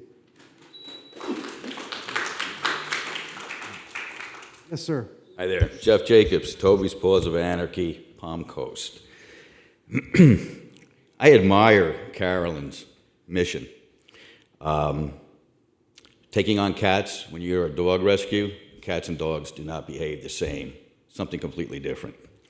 That being said, the costs that are being projected and not even knowing the actual costs, when you already have a structure in place, Flagler Humane, I don't understand it. I question why a new structure is considered the most effective, financially responsible option when a fully staffed and functioning organization, usually already operating at almost full capacity, exists. The present shelter would most certainly benefit from funding upgrades, modernization, and expansion at a cost far less than building and staffing a new facility. Speaking on behalf of like-minded locals who trap, TNR, rescue, foster until adoption with our own private funding, we could not exist and provide the care required without making use of programs from Flagler Humane and what they offer through city and county funding. They maintain a medical staff already of veterinarians and techs who are available daily and in coordination with efforts of Flagler Animal Hospital for surgical requirements. This access is invaluable for us to obtain positive resolutions for the animals we care for. It's more than just a holding pen for owners reuniting their animals. And I gotta turn this quick. Wouldn't a diminished budget for Flagler Humane, which is earmarked for an entirely new build project, be better used at a much cheaper cost by not only expanding the existing structure at One Shelter Drive, but also adding areas for educating the residents of Palm Coast on responsible pet ownership and companionship? Educate why the stray community and feral population is out of control by kind hearts, feeding but not trapping, to neuter and spay, to control the numbers we fight every day. Reducing the numbers of lost, stray, and abused animals who are not good fits to people that are allowed to adopt without a background check for maybe a new facility, maybe not. I'm just putting that out there. And other domestic issues that require the efforts would be better for animal control, especially as our city grows exponentially. Adding an area where full-time staff socializes kittens, puppies, scared cats, and dogs to build trust in humans, thereby eliminating long-term overlooked residents in cubicles. I believe with my heart that it's time to get the entire district's animal advocate community together, not divide, Adopt a plan for all animal souls and not just some humans. Respecting our animal friends should never be a competition for funding when every one of us is concerned for their welfare. You already have 501c3s in place, like Community Cats, like Flag the Humane, that care for these animals. Why are we trying to add more when you have property you can develop, make better, it's existing? I just don't understand why we're redirecting the funding and cutting where we have programs already available. Please be responsible, not frivolous. Spread the city's support to all and not take away from any for this new building. Instead, make improvements to existing and continue access for us all. Thank you. Thank you, sir.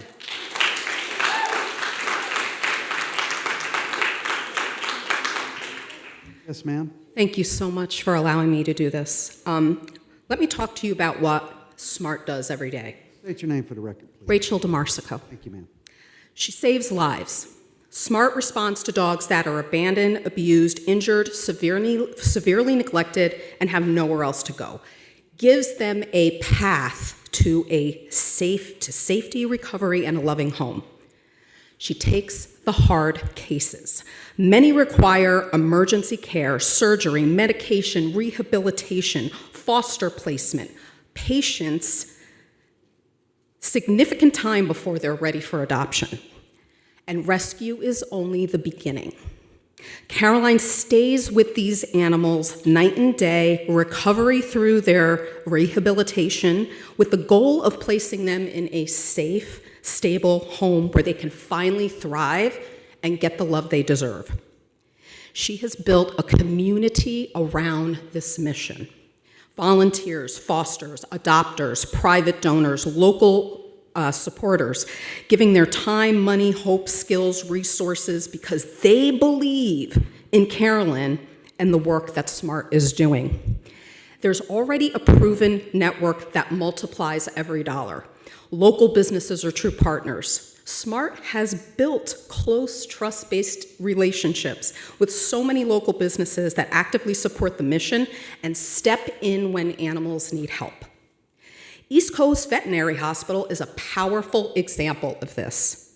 They answer her call 24/7 when an animal needs urgent or life-saving care. That is a partnership that has to reflect the trust and credibility of what she and her organization and her volunteers do. Every dollar is amplified. City support would work alongside private donations, volunteer hours, foster homes, vet care, and local business support, and they are ready to be contributed to save animals. The resources are mobilized already. This is proven work, and it's already happening, as you know. The volunteers are there, the donors are there, the business partnerships are there, the veterinary support is there, and most importantly, the animals are being saved. We ended up adopting Prince, who spent the first year of his life in a hot garage and crate for most of the first year of his life.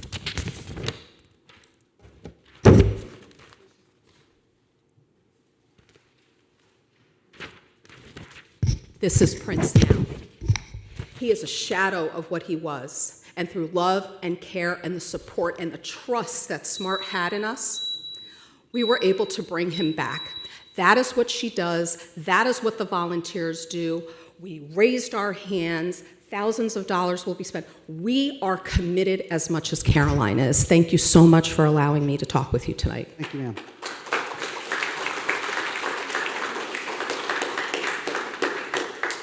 Yes, ma'am. Hello, my name is Molly Brady. Thank you for this opportunity this evening. I have a few points. Animal control, if it was one house, I think that would be really beneficial, so that way everybody has a game plan if it's properly funded. So I think that's definitely a good thing to start looking at. Also, just going over the docket, I think that like as a tax-paying citizen of Palm Coast, that the numbers, maybe just a few typos in there, but they don't really reflect the true cost. So I would like to see a more accurate cost of all of these proposals. I think that's important. I also think it's important to look at our current situation that we have with Flagler Humane Society. Like it's been said before, there is land. It is There are opportunities to develop more buildings, to modernize the facilities, and to have growth there without the huge costs on the community. There's definitely funding that is available for those projects, and with the help of the county and the city, it could really expand into something great for the community. I also, the only one concern I had from the discussions this evening is if the rescue organization is already full of fosters, then that's why they need to have a shelter building. So when we build the shelter, it's going to be full of the fosters, so what about all of the other animals? So I think when you have a rescue organization versus a functioning Humane Society active shelter, if you look at it economically, it could be maybe like a gift shop to a resort. So what is the functionality of the capability to run such an organization? Thank you. Thank you, ma'am.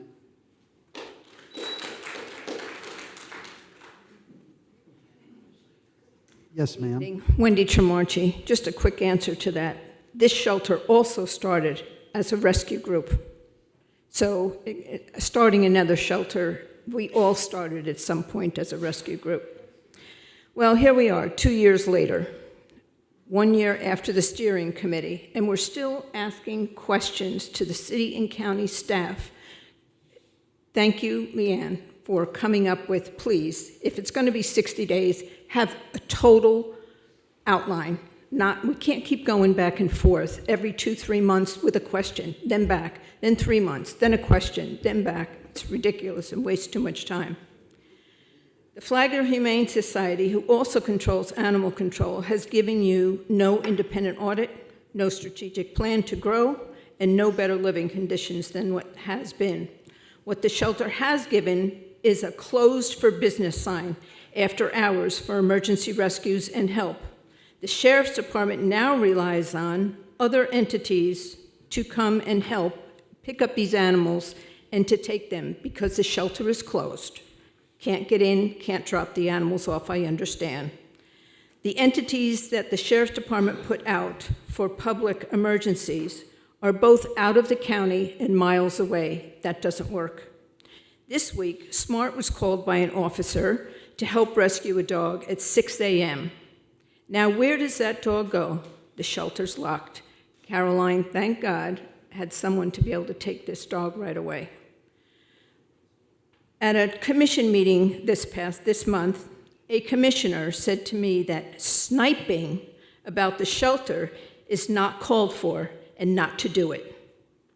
As a 13-year shelter board member, including president and secretary for many years, a past trained first responder with the ASPCA, and part of a team in Tallahassee to stop abuse in dog racing, and as a short-time volunteer in the Flagler shelter, I do have knowledge and the right to voice my perspective in open comments.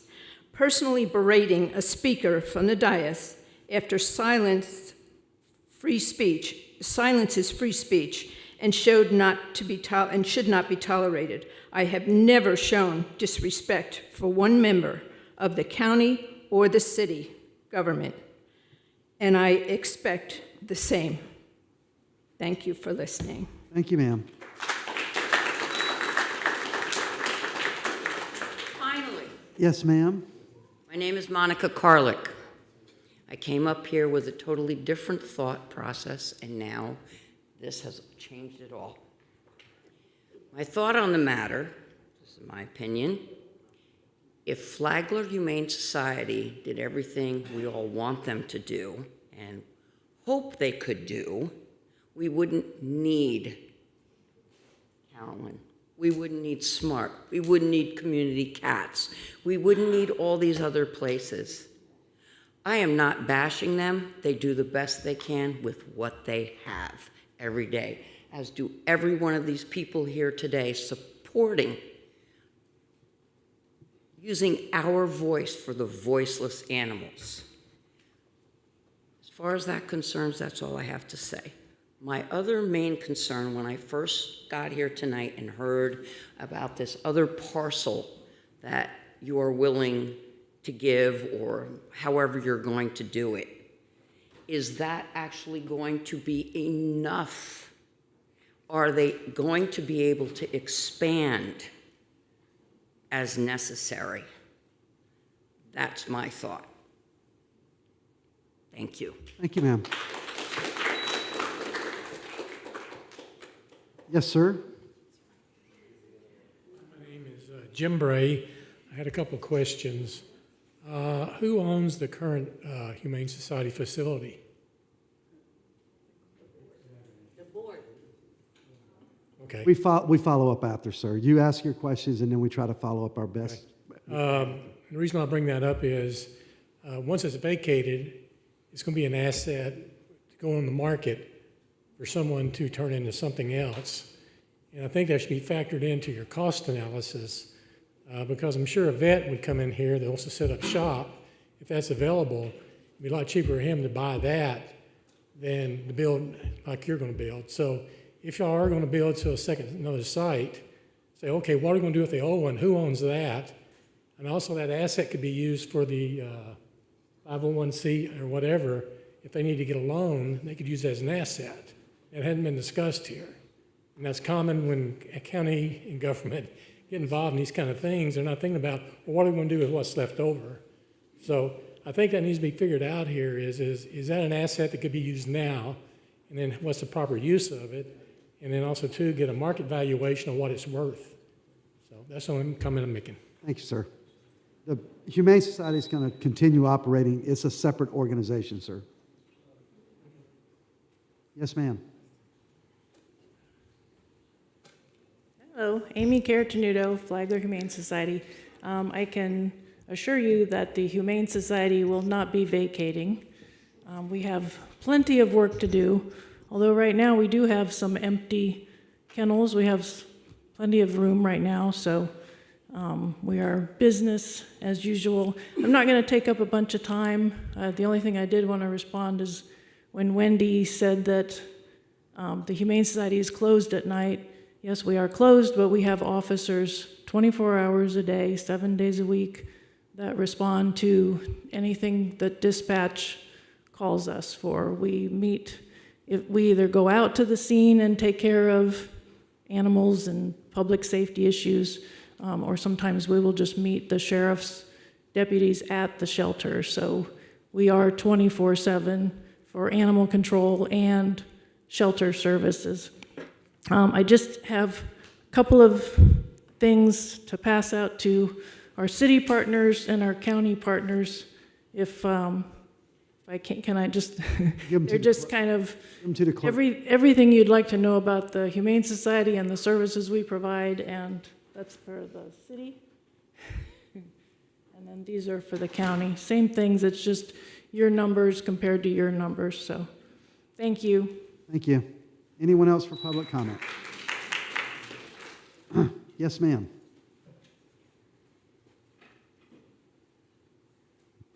Hello, Dr. Erica Equisi. I am on the board of Smart Animal Rescue. I have experience in the veterinary world. I was actually veterinary care manager for the University of Florida Shelter Medicine Department for over 5 years. We went around Alachua County, Putnam County, Flagler County. We went through all of the shelters and basically taught the students how to analyze the shelter animals and take care of them and do all of that. So I've seen different sizes of shelters. I've seen where the animal control officer is the shelter person, and I've seen massive ones where there's a full staff. Flagler County is growing exponentially right now, whether it be Palm Coast and Bunnell. Flagler Beach is almost at its limits, but all of it is growing. We need more space. It's not a smart versus humane society. It's we need more. We need to work together. Everyone in this room is here to save the animals. Everyone. So we need a partnership where SMART is having the new facility. Yes, Humane Society has their facility. No one's taking from each other. We're building together to help the growth and the more animals that will be coming with the new people. So I want everyone here to kind of look at, we're not against, we're teaming up to make this the best opportunity. So the funding can go to where it needs to be. The new building will only help accommodate more animals, saving their lives, and get them in new homes. That's all. Thank you, ma'am.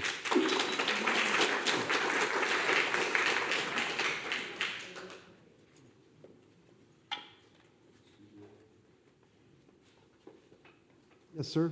Good evening. My name is John Reynolds. I'm here tonight to speak for the taxpaying citizens of Flagler County. For decades, the Humane Society has been a silent partner in balancing our local budgets. they've consistently undercharged the cities and county for animal care, using other physical resources to subsidize municipal responsibilities. When FHS brought this up, a city council member suggested private donations should cover the shortfall because the money comes to the community. But as a private donor, I completely disagree. I do not give money to subsidize city and county infrastructure. I already pay my fair share of property and business taxes. I want my donations to directly feed the shelter animals, treat the sick ones, and maintain the roof over their heads. Now, under the guise of budgetary demands and sudden desire for competition, the city and the county plan to walk away from this stable relationship.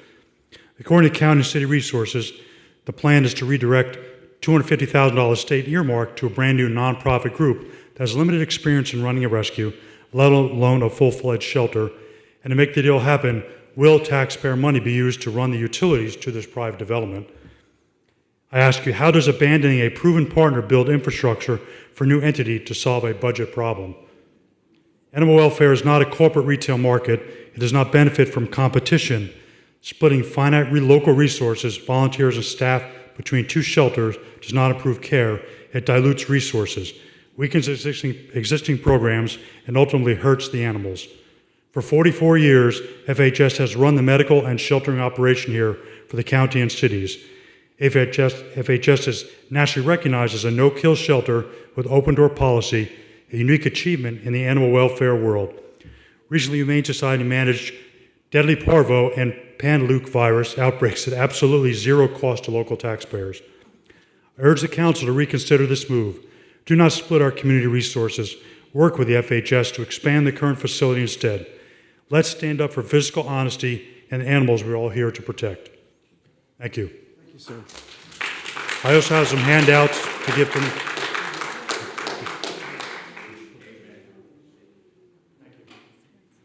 Yes, ma'am.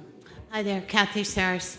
Thank you all for everything. I'm glad we're getting closer to another shelter. I'd like to see everything designated land before the new elections, and we're going to be starting all over again. I do want to remind you of a couple things. There's over 67 counties in Florida, and all but I think 14 have more than one shelter, so at least 2. And another thing I want to remind you, there was a joint meeting with, I remember Benel, Catherine Robinson was here, and you did speak to them briefly about taking over animal control. And the other thing, when this all started, 2 years ago on July 8th, when they euthanized Guapo by the freezers outside, this all started, and it came, and Amy had said they have $800,000 in an investment account with Alliance, and they had no future plans for expansion or to do anything. So I just want to remind you about that. I know there's a liaison. I think Teresa's the liaison, and they are almost always at full capacity. And when they also will take animals from another shelter when they are over capacity. They also like to terminate passionate volunteers. I was talking to people, and my friend's husband, he volunteered there and he got terminated too. And it's not just a few, there's many. So if you don't like if they don't like what you're doing and you're a volunteer there, you will be terminated. Yes. So that's all. I want to thank you all for everything that's been going forward. Thank you. Thank you, ma'am.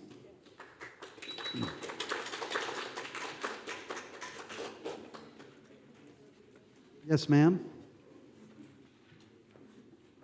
Hi, my name is Rebecca Reynolds, and I'm a bookkeeper. I own a fairly good business here for 30 years, and so I do the math. And so what's ticking me off the most is that, Mike, look at me, please. You aren't doing the math, you folks.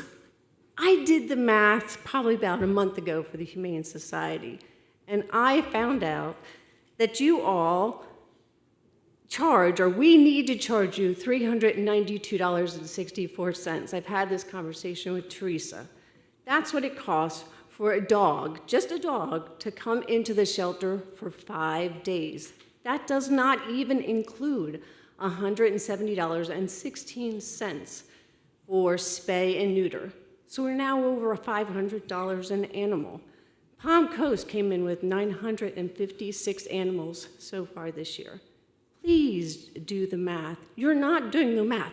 Those numbers up there, I can prove that every single number up there is wrong. Because I do math, that's my job. I'm an accountant, and I do bookkeeping work, and you're not paying attention to what it fiscally costs. It drives me crazy to see you all do this. I understand that you're looking to work with Caroline. She does wonderful work. I'm not denying that. I'm not. But what I'm seeing is that there's specialized training with FHS, that there's public safety function. They're not a casual rescue. Do you ask yourselves, does this startup have the capacity to safely confine aggressive animals?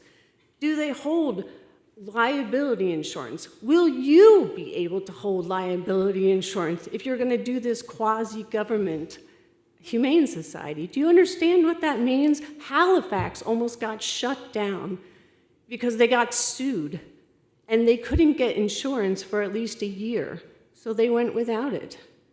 So my question is, can you take the fiscal responsibility? Can you take the insurance liability? And I know that there's a special liability with government, but there's still a liability. And then go along with the social media, like the lady that just came up, Kathy Sars. She lied to you 3 times, right there. We do have future plans, Kathy.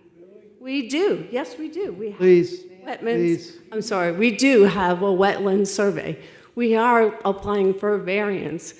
We have a great piece of property that has the possibilities. We have plans for an 18,000 square foot building. Have we discussed these with you? No, because you have thrown the municipal shelter in our face. At one point, you told me it was going to be a nonprofit shelter. Now you're telling me it's a municipal shelter. I don't understand where you're going, but my advice to you is to do the math. Do the math. And if you can't, come see me. I'll do the math for you. Thank you, ma'am.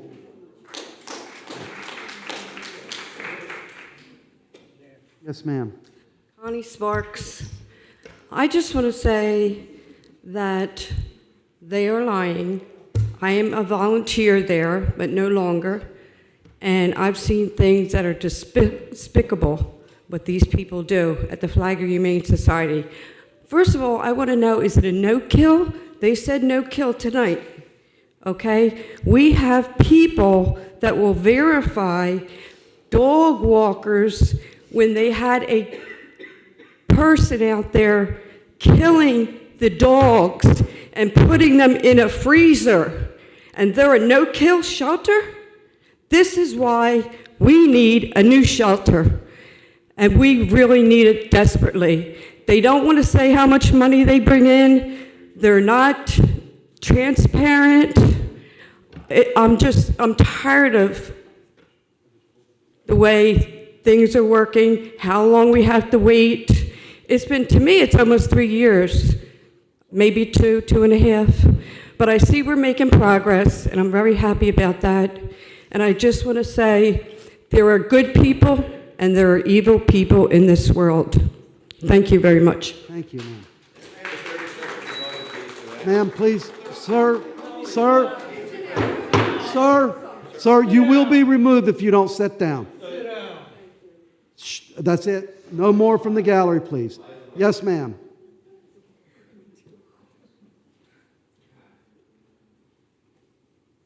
Mayor and council members, thank you very much. My name is Teresa Sorelli. Thank you for considering all of this. As a member of SMART, I want to say we are ready. We are ready to partner. We are prepared to raise private funds, pursue grants, mobilize donors, and help build the community support necessary to make these shelters successful. We are also prepared to work under clear agreement with measurable responsibilities and accountability. This should not be about replacing the Humane Society or any other existing organization. It should be about creating a stronger network to work together. I don't need to say more. You've presented it all. Whether or not your figures are clear or not clear, that's up to you. SMART is a startup, but you can tell by the people represented here tonight the amount of fundraisers and money. They raised $25,000 in one day. They take their foster dogs, they bring them together, they get their families, they place them. We don't want to replace anyone. We want to bring more to the community with the help of this council. Thank you so much. Thank you, ma'am.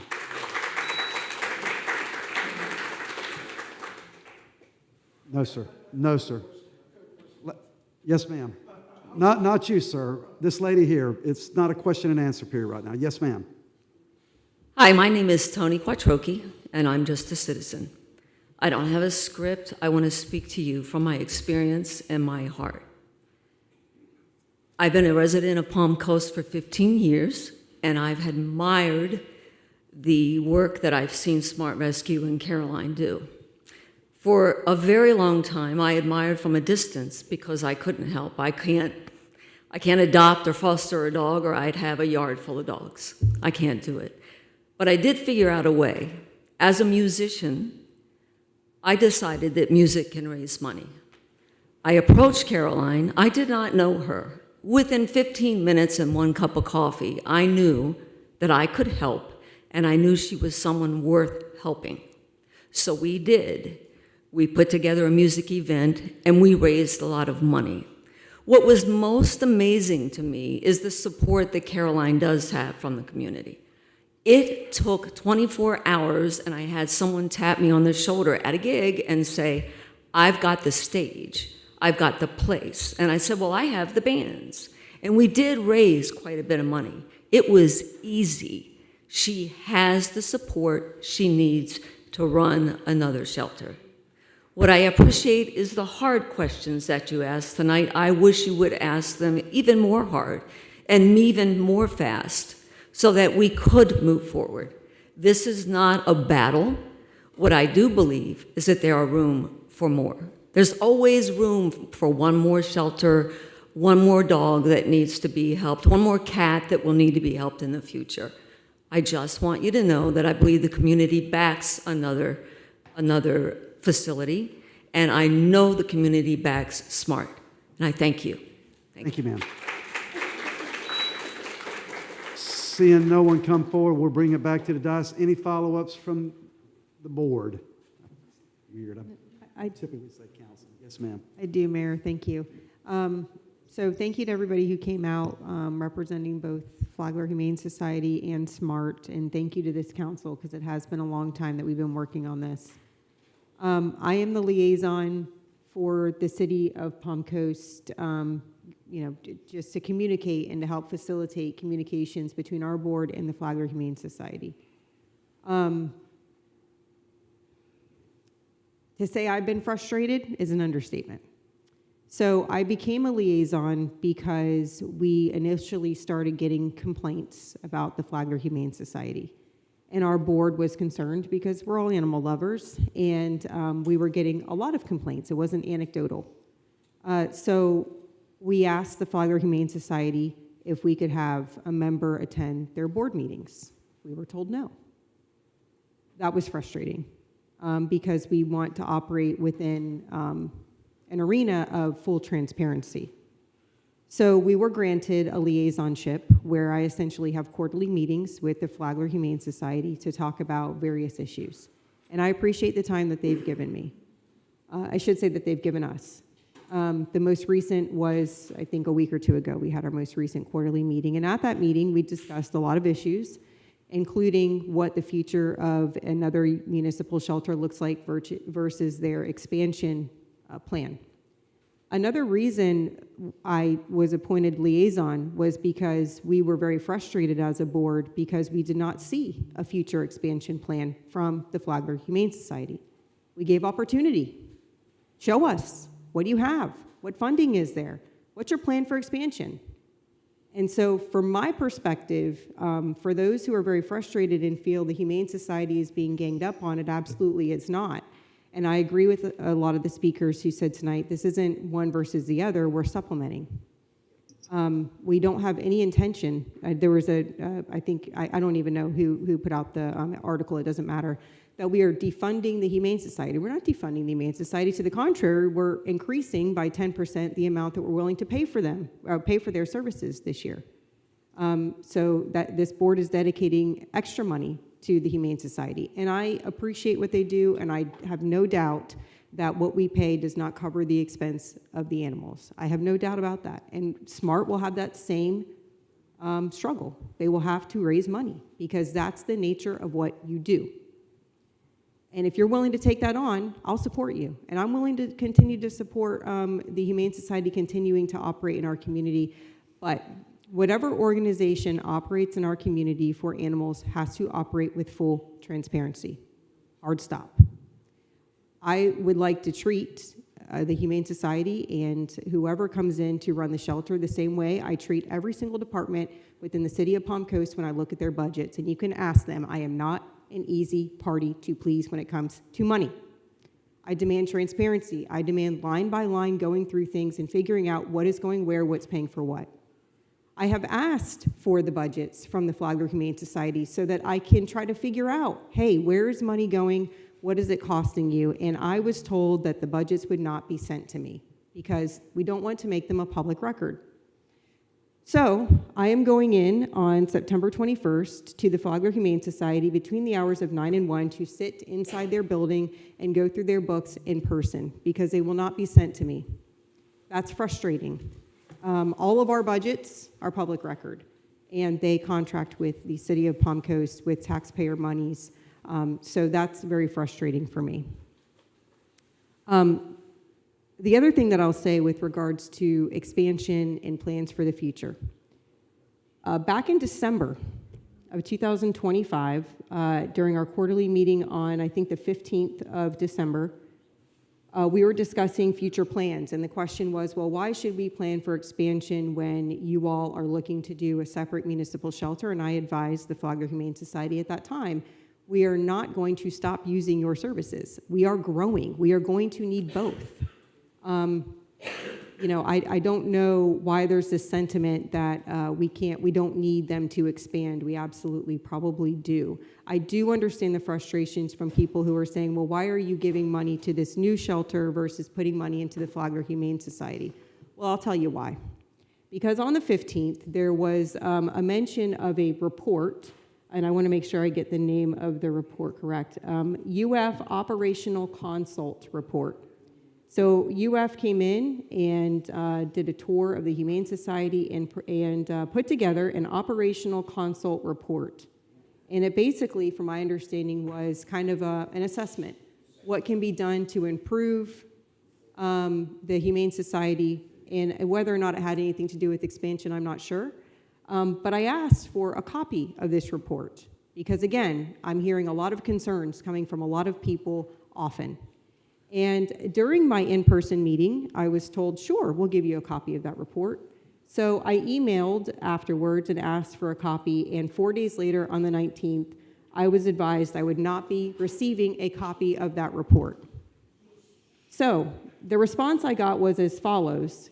In your email, you requested a copy of the FHS UF Operational Consult Report. The operational consult was prepared for the Flagler Humane Society leadership, staff, and board of directors as an operational planning tool for our shelter. An operational planning tool for our shelter. We are currently reviewing the recommendations included in the report and are developing plans to incorporate certain of the recommendations into our daily operations. Since the report is specific to the operations of FHS, it deals with daily workings of our shelter and veterinary clinics. It is not pertinent to your specific needs of researching, design, and construction. So I want the public to be very clear on this. We did not, going another route was not the first option.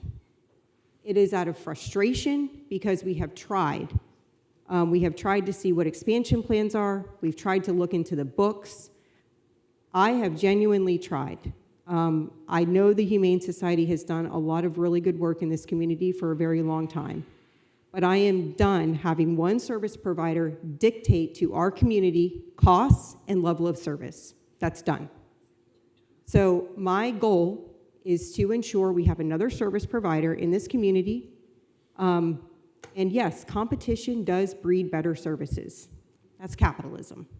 So that is my goal. It is not my goal to put the Flagler Humane Society out of business. It's not my goal to cast aspersions. Now, if there are negative things that are happening within certain shelters, whether it's the Humane Society or whether it becomes a future shelter in the future shelter, I will expect proper action to be taken to rectify those issues. And those will be looked into when they need to be looked into. But as far as this is concerned, I want it to be very clear to the news, to the Flagler Humane Society, to supporters of SMART, and to all the other residents that this is not a knee-jerk reaction, and it's not because we're upset at the Flagler Humane Society. It's because we have asked repeatedly, what are we going to do for our community for the future growth and well-being of our animals? And we have been dissatisfied with the documentation and the information that we've been provided. So I hope that we do move forward in this. I hope that the shelters can work together, and I look forward to supporting both of you in a healthy way in the future. Thank you, ma'am.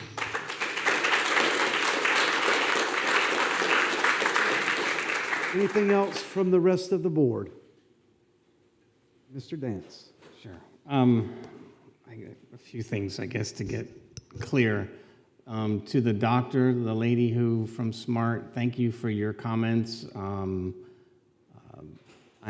highly disappointed in many of the speakers, and that the fact that we are dividing the community in this meeting that should be bringing us together for the animals. We've got to get past this if we are going to, if this is going to be successful. The back and forth, the us versus them, needs to end. This should have been a meeting more about us coming together on future plans for the benefit of our community and for the animals, and that's not. If somebody new to Palm Coast came into this meeting, I would be embarrassed that this is what they see of Palm Coast. So there's a few things have changed, I think, in my mind, as far as what we've been doing over the past few years and where we are now. Now the clock is ticking. We have an appropriation, if we want to take advantage of it, that is time sensitive, and between the board and staff and administration, if it's not been made clear by Leanne, the clock is ticking, and we either need clarification about options that we have. If we can't meet that requirement, let's look into it. Let's call the state and see what we have available to us and what is required of us for that money. The last meeting I remember at the county, there was a specific request from me to the Humane Society and to our staffs about not eliminating the Humane Society from our conversations, and that we needed to see if there was expansion possibilities at the Humane Society. I've not seen anything from the Humane Society since that meeting with plans or sketches. I don't know if staff has received anything. There was mention of a wetland delineation, and that's part of it, but it's been a long time since that meeting, and there should be some more definitive plans. I don't think this is an us versus them. I think there's plenty with the growth of the county. I do agree with competition, and I do have a question for staff. Did we put an RFP out for this, and we only got one response? So it was an open RFP to the community. I see somebody shaking their head, yes, right? I just need a clarification. Yes, that's correct, Commissioner. So we had an RFP for open nonprofits to be able to submit. We got one response. And so, I mean, that's what we have to work with at this point moving forward. I've sat with Amy, I've been to the Humane Society, to the board meeting, talked to their staff. There's a lot of concerns, but I still have faith in what they're doing. I wish they could change some of what they do, but we'll work with what we can. My final comment is just I believe with the growth of the county, there's going to be room for both. We will continue to evaluate this on a cost-benefit analysis to make sure that our funds are used wisely to be able to accommodate the needs of our animal community. Thank you. Thank you, sir. Anything else from the remainder of the board? I just want to say thank you to all of you who came tonight. We see your compassion. I'm compassionate too. I'm an animal fanatic, but I only keep one tough one at home. So I just want you to know that we're proud of all of what you're doing today, but this is our home, and this is our hometown. So if you live in this town, try to be nice to your neighbors and try to understand that we're all trying to get the same thing accomplished. It disturbs me in my heart and soul because I do what I can for everyone I can, and everyone on this board, I know them all personally. Whatever you think of them, just remember, we're community servants, and we are here listening to you. So don't be upset if we listen to everybody, because it's not one team, it's the whole team. And that's all I'm going to say. I just want you to keep that in mind. Nobody's taking this personally inside. I think we're all trying to make what's best decisions for everybody, but I really thank you for being interested in our community and staying constantly available for the animals. So thank you for that. That's all I'm going to say. Thank you, ma'am. You don't have anything, do you? I was just going to add, if we're talking about dangerous animals, Pam's toy poodle. You knock on the door and make a face at a dog, you're going to get aggravated. All right, we're gonna close this out. I don't. We have been back and forth with this for a long time, and I think Vice Mayor laid it out pretty simply and effectively on what's been going on. We don't need one sole source provider. That model's not going to work, not from the feedback we've received. So we're going to move forward, and we're going to do the best we can. The staff, you have the guidance you need. Mr. Attorney? Yes, Mayor. We have the guidance we need. And Kathy, where you at? Kathy? You need to stand by that door with a pad and write down names of people that pledged. Get over there. Go ahead and put Mike Norris at the top of the list, okay? With that being said, we're going to move on to our final public comments, and that is relating to items that are not on the agenda. So if you have any more remarks concerning the animal control thing or animal shelter, that is not for this period. So does anyone have any public comments? Seeing no one come forward, we'll bring it back to the dais. Matters not on the agenda from the City Council or the County Commission. I do. I'm so sorry. I do have one because this is our... Hold it down, please. Hold it down. This came to my attention after our meeting yesterday, but it does require council consensus. So sorry, it's going to take just 2 minutes. So the City of Bunnell, at their meeting this coming Tuesday, at their planning and zoning meeting, they have on their agenda as agenda item 3D, an item that they are saying is protected by Florida Statute 288.075, the economic, basically economic incentive confidentiality statute. Yes. And Vice Mayor, hold on a second. Let's give them a minute. You know I'm deaf. I can't hear even with the... Please get out of the chamber. We have other business. Please go. Jeez. You don't have to go home, but get the... Jeez, man. You don't have to go home, but you can't stay here. Okay. Write them down, Kathy. Get all the names. You too, Nick. You too, Nick. You said get the hell out. Go. He can't hear. Nick can't hear. Nick is deaf. Continue on, Vice Mayor, please. Okay. So they are planning to bring a project to their Planning and Zoning Board Tuesday night during our City Council meeting, unfortunately. And they are claiming at that meeting that the project is still entitled to confidentiality. So in other words, they do not plan on, during that planning and zoning meeting, disclosing to the public what the development is or allowing the board to deliberate about it. So essentially, what Voting in the blind. they're voting in the blind. Well, they're not voting in the blind. The planning board, from my understanding, the board members have met individually received with the private. applicant. And so they are expected to, on their board, simply give a yes or a no. They will not be disclosing to the public what the project is. I believe it's a rezoning.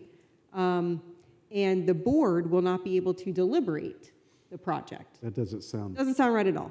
Not only that, the notice that went out to the public does not give any details about it. So this is something that concerns me, and being that they are a neighboring municipality, and I think it should concern Flagler County as well. And from my understanding, this is going to be quite an impactful project. Is the property at least disclosed? I can look. Parcel?